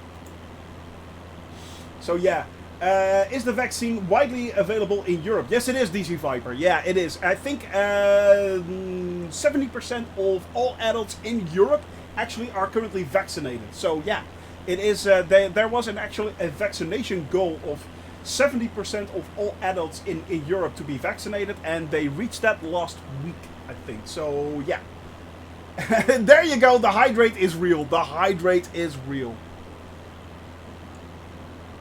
Yes, I had my double shot already of Pfizer in the arm right there. And the fun fact was actually, it was in my, if you can, guys and gals can see, in the tattoo that I got 25 years ago of Biohazard, my Biohazard tattoo right there. So, yeah, dang! So, no! He beat me to it.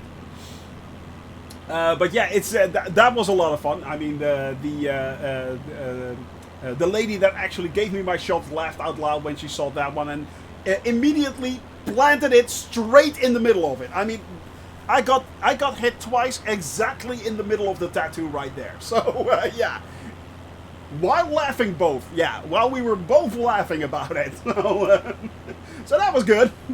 And yeah, there is an. Currently, they're studying to see if we actually need a third shot as well. So we may be getting a third shot. Not sure, but if that's the case, I'll be getting it. So yeah. Well, at least it wasn't like a that leaves a scar. Indeed, smallpox does leave a scar, and in this case, the vaccine. I had 2 vaccines actually, and to be honest, I never ever felt it. I never felt it once. So yeah, it's perfect. I mean, I didn't even feel it. It was over in like 2 seconds. In 2 seconds flat. So yeah. US is already getting booster shots. Yeah, I think they're getting them as well in the Netherlands. Yeah. US CDC is saying boosters will be needed. I think that Europe is going to follow, to be honest, there, DC Viper. Yeah. So yeah. Smallpox is gonepox. Yeah, true. I mean, get your vaccines, my friend. Get your vaccines. I mean, there is a reason why certain diseases are no longer a thing. Why certain diseases no longer exist. And it's all down to vaccines. So yeah, I had a fairly strong reaction to Moderna. Yeah, it could be. Some people have that and some people don't. I mean, yeah, it kind of depends. So yeah, I haven't got one yet, not eligible. Is that not eligible as you cannot get it there, Italian Yang fan? Or are you allergic to it? Or yeah. Because actually the reason why I got vaccinated is not because I'm afraid of getting COVID. Of course I'm afraid of that and I don't want that. Oh, the booster shot. Okay. The thing is, the reason why I don't get vaccinated is so that people who are allergic to vaccines or cannot get vaccinated because of certain medical reasons are now protected because I took that shot. That is the reason why. So my entire way of looking at this is I get vaccinated so these people can have a life too. Basically, so they don't need to be scared. They don't need to sit inside constantly, and they don't need to be scared to get COVID. I mean, let's get this annoying, irritating disease out of the world. Let's all get vaccinated. And still, my friends, even to this day, I still use a mask. Actually, the fun fact is, I actually have a mask right here in my pocket. I have it with me.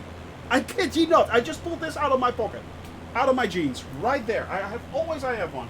Before I go, can I have a barrel roll from Jamal? Jamal, are you going to do a barrel roll with that thing? There's Jamal. That is Jamal, and there is the barrel. Oh, good lord. Pull up. Oh. That was close. That was close, buddy. That was close right there. Wow. Here in Quebec, you need vaccinated passport for places that have large gathering. Little too much.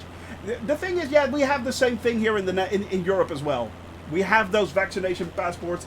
You can get them on your phone. You know, I actually have a physical passport as well for that. So yeah, I worked in an office where one of our colleagues was allergic to eggs and had a hard time finding non-egg based flu shots. So she asked all of us to seriously consider getting a flu shot. Yeah, if that is actually, if you can help out someone with that. He's the caravan king. He really did overstress the aircraft. No. Did you die? Jamal, did you crash? No. He crashed. F for Jamal, my friends.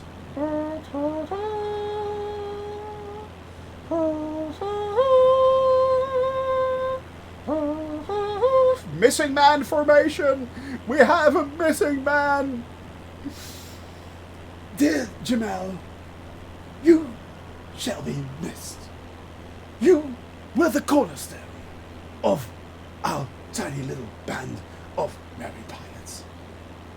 But having overstressed your tiny little bird, you actually buried yourself straight into the savannah of Chad. Ah, like a phoenix, he shall arise again. Indeed. But yeah, guys, it is, yeah. I have a mess that looks like the FAA VFR sectional chart. That is actually pretty cool. That is actually pretty cool. Yeah, that is pretty cool. Imagine, let me see. What did you say there, Captain Arash? I need to actually scroll that up a little bit. Imagine if the anti-vaxxers existed back in those days. We still would have had to get smallpox vaccine. Luckily, the disease is eradicated. Exactly that. Exactly that. Anti-vaxxers, or as I like to call them, pro-diseasers. So, yeah, I'm sorry. I am sorry if I offend someone with that, but you know, and that's fine. That is fine. But in this case, I shall. Yeah. But yeah, it is. You know, it's. I mean, come on, guys. It's a vaccine. It has helped out a lot of people over the years, and if you can help out someone else by getting a vaccine, how hard is that?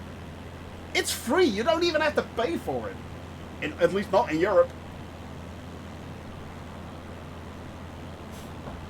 So long, and thanks for all the fish. Indeed. Sometimes you have to take a principled stand. Sometimes there is a right answer. Yeah, well, you know, the thing is, in this case, as I said, I don't take the vaccines just for me. I take it for people that, the elderly, that cannot get a vaccine. I take it for people that that are allergic to vaccines and cannot get a COVID vaccine. In my case, I actually I have a few people around me that are susceptible to that. So yeah, I think there's a control issue. Now, yeah, maybe. I think there's also the money issue, you know, and there are many things you can think about and many reasons why you don't get a vaccine. I mean, I have to admit that the viral experts could have been a little bit more, could have explained how a vaccine works a little bit better. I think that is it. But yeah, love how they think it's a control issue when everyone is reopening. Yeah, basically, yeah. If we choose to live among other people, it is our responsibility. Well, basically that. I'm excited that Moderna is working on mRNA-based HIV vaccine. Yeah, basically, yeah, it is an mRNA vaccine. So yeah, it basically, but it does not alter your DNA or something. That's not how it works. That's not how it works. It basically, what an RNA based vaccine does is it tells, it pre-instructs your DNA to, or your RNA actually, it pre-instructs your RNA how to handle the virus if you get it. So basically that is what it does. Yeah, there's a lot of disinformation on all social networks. That is true. That is true. That is quite true there, Barbecue Beef. And you know, be sensible in this case. In my case, what I do is I listen to, first of all, I listen to experts. I mean, I'm not a viral expert. I'm not a doctor. So I go to persons who actually studied for that. And I let them tell me how it works. And let them explain to me how it works. That is basically what I do. I mean, everyone has their own expertise. If I wanted to build a wall, I go to a bricklayer. I don't go to a virus expert. If I want to have my car repaired, I go to a garage holder. I don't go to a doctor to get my car repaired, and neither do I go to a garage to get my lungs checked. That's not how it works, you know. So yeah, basically that is why I do what I do. I mean, go to the people that trust people for once. Just trust them. They've learned for that stuff. They get paid for that stuff. Listen to who I trust and make an educated decision. There you go. Yeah. Get educated. Worst case scenario, you will have 5G, better 5G reception. To be honest, Captain Arash, first of all, I still did not get the call from Bill Gates. I really want to join the zombie army. No call. I am very disappointed. And not only that, my reception is not a single thing better. It basically, yeah. I mean, it's just disappointing, you know. My 5G reception is still bad. So yeah.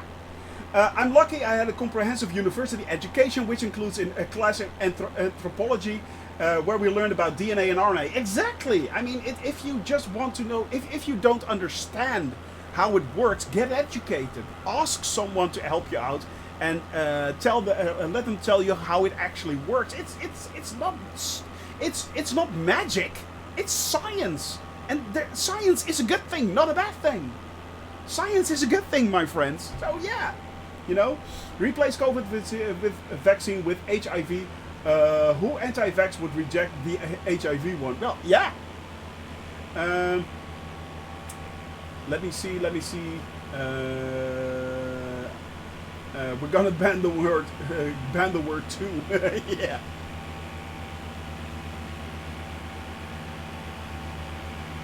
There's a lot of people who think. That people who get HIV deserve it. Yes, there are, and that is a horrible, horrible, horrible way to think. I mean, that's not how it works. First of all, there are certain communities which are currently, and have been for a long time, have been under fire. And I don't want to get too political on this. I really don't. But here's the stake. Here's the thing. Real talk, actually. Yeah, I can imagine that barbecue beef. But the thing is, you know, it's the way I look at it is treat someone else as you would like to be treated yourself. If you, as a person, discriminate any other way, or any other person, basically what you are doing is discriminating yourself. It is incredibly stupid. We are all the same everywhere in the world. The only difference that we actually have is the color of our skin. And fun fact, by the way, me being white, I am the aberration. This is not standard. No. The way we came out of Africa is not like this. Not like this. So, you know, yeah. Treat everyone else exactly as you like to be treated. And that is the reason. Give someone a certain amount of respect. And, you know, it's like, yeah. You know, why treat someone who is different than you, or different the way you think, treat them worse than what you are? What makes you that much better than anyone else? What? The color of your skin? Come on. Really? That's it? Wow. I mean, come on, wow. I mean, don't be that small-minded. Don't be that narrow. The world is a lot bigger place, a much bigger place than that. So enjoy it. Take it all in. Enjoy other cultures. Go out to them. Talk to people. 9 times out of 10, you'll be pleasantly surprised. And even better, and this is really awesome, most of these cultures have incredible food. Go check that out.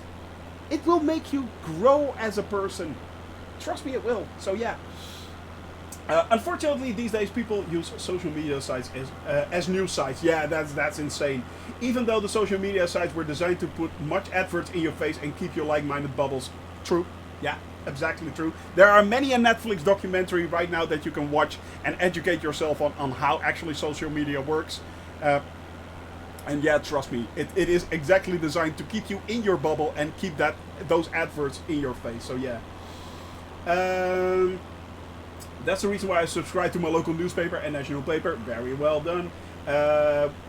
In such bubbles, you can find agreement for every opinion, whether they make sense or not. Alpha 1, yes, basically. Look outside of your bubble. Yeah. Let me see. If you want to have a short laugh and just a little spoil, check out my message on Discord. Oh, what did you do? What did you do? Let me see.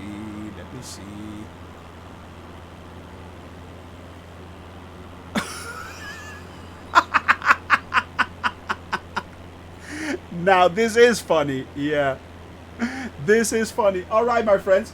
First of all, as you know, Guybrush is currently doing, or as you may not know, Guybrush is currently doing a series on YouTube where he is Guybrush Threepwood, the pirate from Monkey Island, and he is flying over the Caribbean in search of Monkey Island.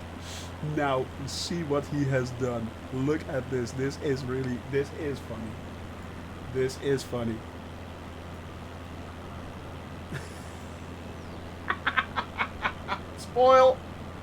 Spoiler alert!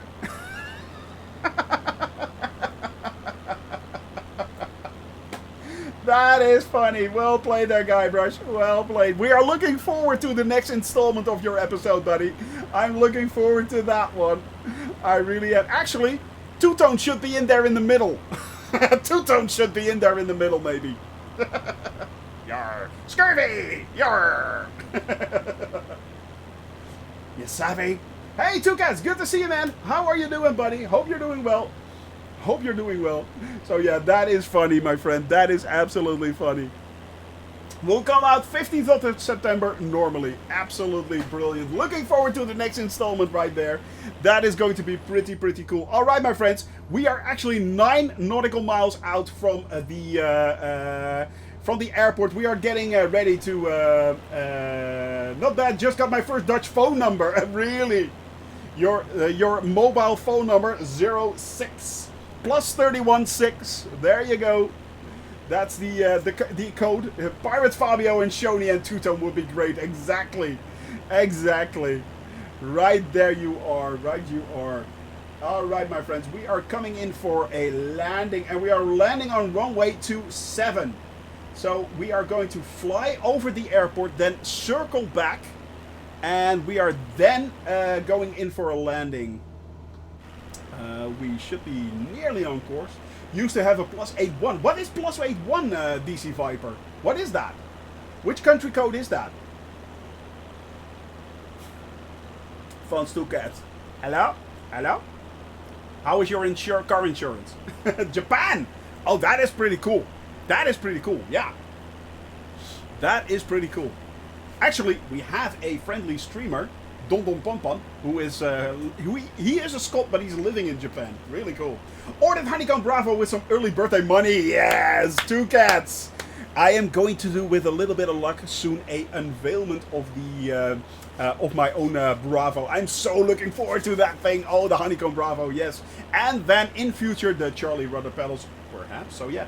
Stationed in Japan when I was in the U.S. Navy. Yes, you told me that. Also, you were also in. Weren't you also in Vancouver? I think when we flew over there.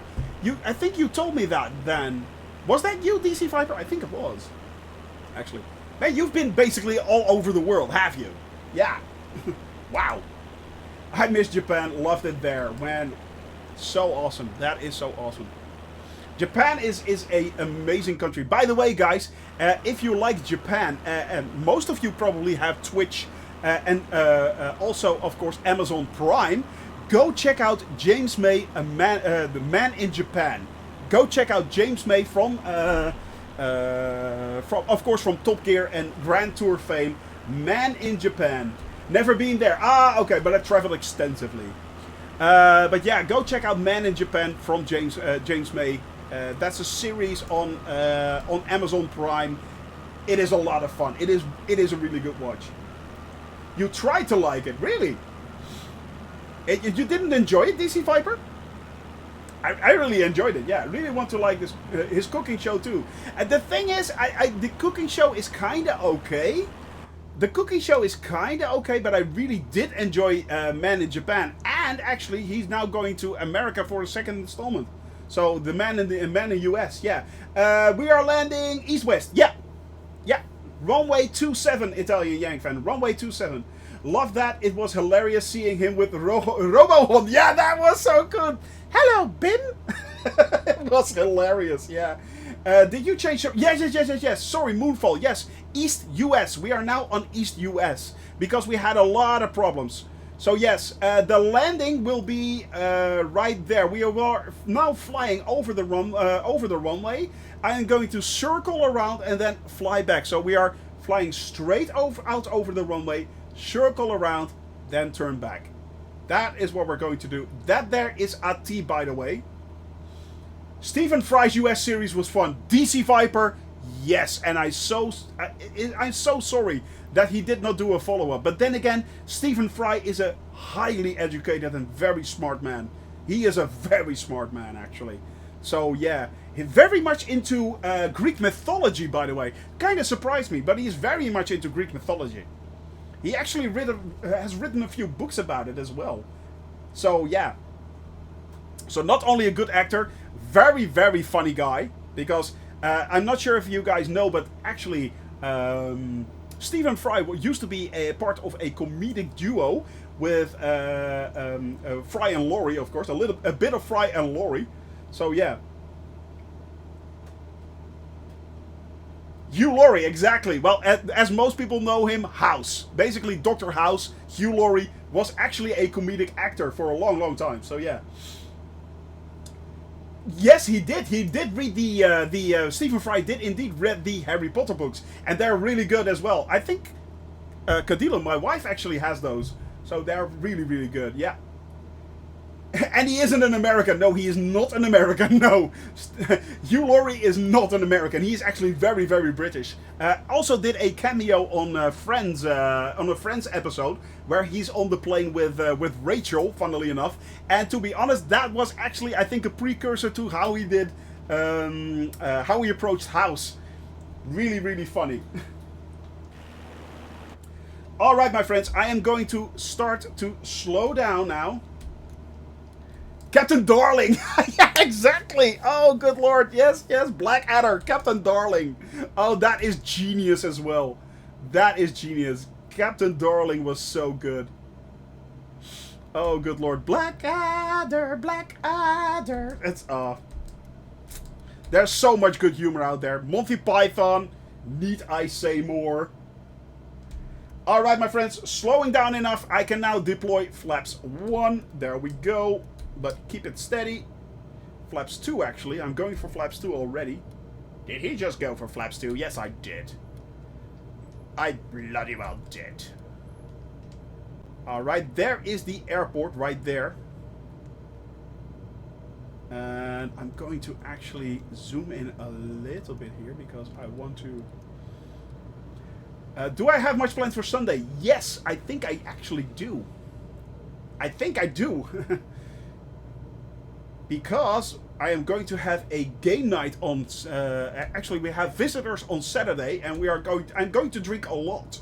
Which basically means I will be having a hangover on... I've planned my hangover on Sunday. So, yeah. Mr. Daliard, we've been activated. Exactly. Oh, it's so good. Oh, guys... Look at this, how beautiful this is. It is so good. There is the runway. Alright, let's level out a little bit right now because we are going quickly. Yeah, get your predictions in, my friends. You can usually spot a Brit putting on an American accent, but not Laurie. No, he is good. He is really that good, yeah. But why did you ask, Two Cats? Why did you ask? Join you in a few beers Saturday from here. Birthday then. Oh, you are having actually your birthday, Two Cats. Congratulations, my friend. And that means next Wednesday, if you're there, the next time you're with us, you're getting a serenade, baby. Yes, you are. Now let's see if I can actually. Oh, I need to actually stop leaning my mixture. Alright. Was gonna try to put something together on Sunday for a random stream. Ah, there you go. Maybe, if I have time, maybe I'll join. Maybe I'll join. Kind of depends on how bad the hangover is going to be. I am really afraid it's going to be pretty bad, actually, though. So, yeah. Knowing me, it's going to be bad. It's bad. Bad. Going to be really bad. Get your predictions in, my friends. We are moving and grooving. Where is the runway? There is the runway. Got it in sight. Might get my first hangover in 6 years. Wow. That is a long while away. Hey, Wolf, you're there as well. Hey, there he is. Coming in for the landing. Guys, stay in. And gals, stay in the air. I don't drink that much either, unless there is company. So yeah, if we have company, I do actually drink a little bit. Alright, my friends. So stay in the air, and after I landed, come on, there we go. Speaking of hangover, college football comes back tonight. Yay! That is good, man. Go Buckeyes. Go Buckeyes, yes. Get your predictions in.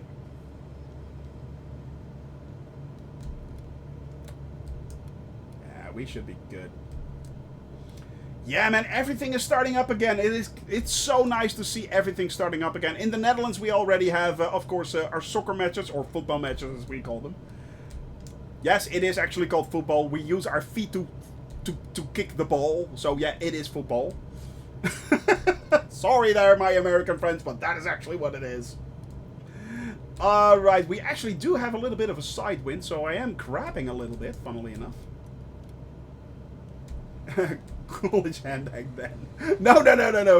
Don't worry about it. Don't worry. Sorry, not sorry. Exactly. Alright. Alrighty then.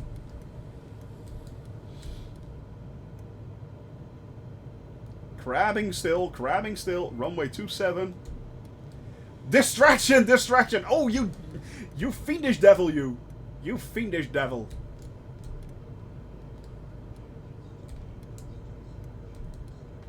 Come on.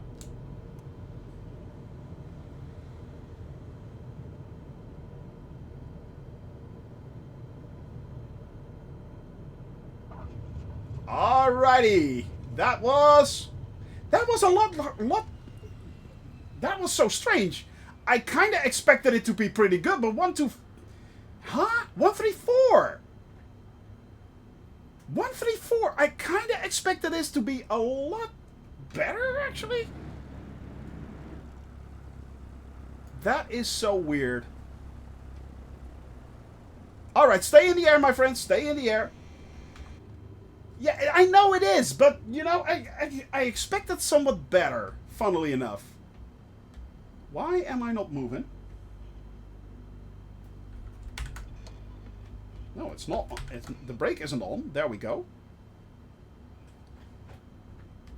This is so weird. Strange. It's fine. It's fine. Let's move back. Let's move back. Barbecue is already on the ground, but come in, guys. Start to line up for the runway. Start to line up for the runway. And we will be starting the music as always. And from there, we are going to see you all land. All right. So start lining up for the runway. Getting off right here. And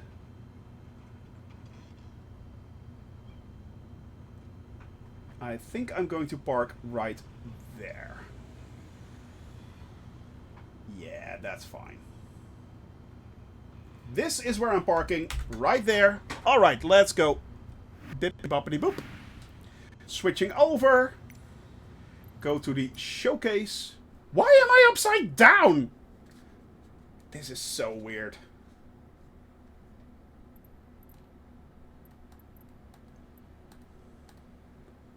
All right. And I'm way off. Let's go to reset. Let's do a quick reset because this is just weird. Reset position. Right there. There. Let's close that up. Let's start up the music. La musique. All right. Italian Yang fan. Barely missed the lane. Well, we just got you in right there. Jamel coming in next. Jamel. Oh, no. Well, bouncy. The flight was okay, and thank God we did not die due to hippos this time. Yeah, the hippos were safe. The hippos were safe. So yeah, guys, get your planes in there. Are we having anyone? Alpha 1 is way over there. But we have Stealth Wolf coming in a 747. That is hilarious. A 747, look at that. Going to land at Ati Airport. You're going to scare the bejesus out of them. You're going to scare the bejesus out of them. Right there. Talking about rough landings, well, that's one of them. I'm not saying that your landing was a rough one, but yeah. This is a hard landing. This is hard. This is hard doing it right there. Awesome, but you got it on the ground still. Well played, my friend. Well played. AJ coming in the Spitfire. And trust me, my friends, the Spitfire is a tough mistress, basically. It is a very hard plane to actually get on the ground and get off the ground as well. So yeah. It is a very, very hard plane to... Are you a little bit off? Oh, no. Landed perfectly. The African core just landed right there. And Moonfall right behind him in the TDM. There he is. Also on the ground. We still have Drunk Simming and Avold coming in as well. Drunk lining up. Coming down in a Spitfire as well. Drunk, well played. Nicely done, buddy. Nicely done. In the original, we have the Blue Devil livery, of course, but this is the Shonen Gaming livery. This is the cabin crew livery, actually. We have two liveries. So if you have a Spitfire, you don't want to fly with the Blue Devils, but you do want to have a cabin crew livery, then yes, you can get your hands on that as well. They're building a new substation a mile away from me. They replaced the transformers a month ago, and I think they're going around cutting groups of people. Ah, might be nice if they tell people in advance, though. Coming in nice and steady right there, Avold in GA. I know it's not an A320 there, Avold, but it is a lot of fun, isn't it? Let's face it, it's a lot of fun. Flying GA in this simulator is actually, yeah, it's nothing short of amazing. It's nothing short of amazing. And on the ground, there he is. Yeah, Viper. And I really need to get my hands on that as well. Unfortunately, Alpha 1, I don't think we can actually wait for you right there. I hope you understand.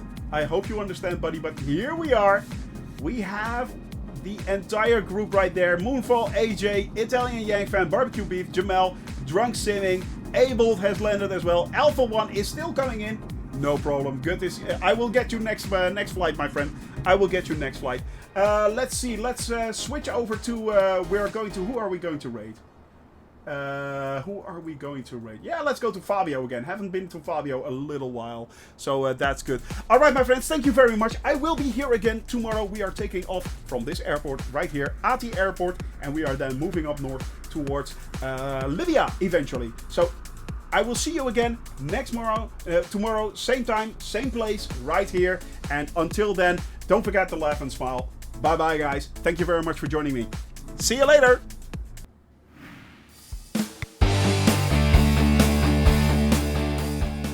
Ready? I am now going to play for God. It is indeed. Here we go. We can raise the clouds, and we are going to raise the clouds.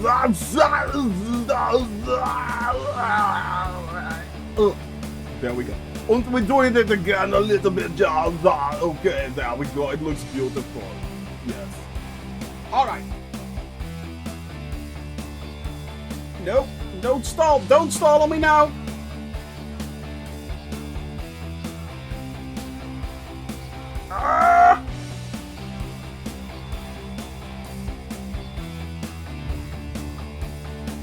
I'll take it! I'll take it! I'll take it! take it. City for the next fly. City for the next fly will be Innsbruck. It is Alt F4. No. Oh, dang. I fell for it. I actually fell for that. Next one. Yeah, it's getting worse and worse. Whoa! Right. Well.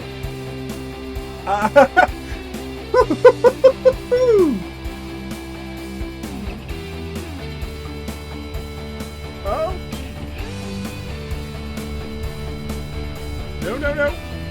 Oh, no! No! And this time,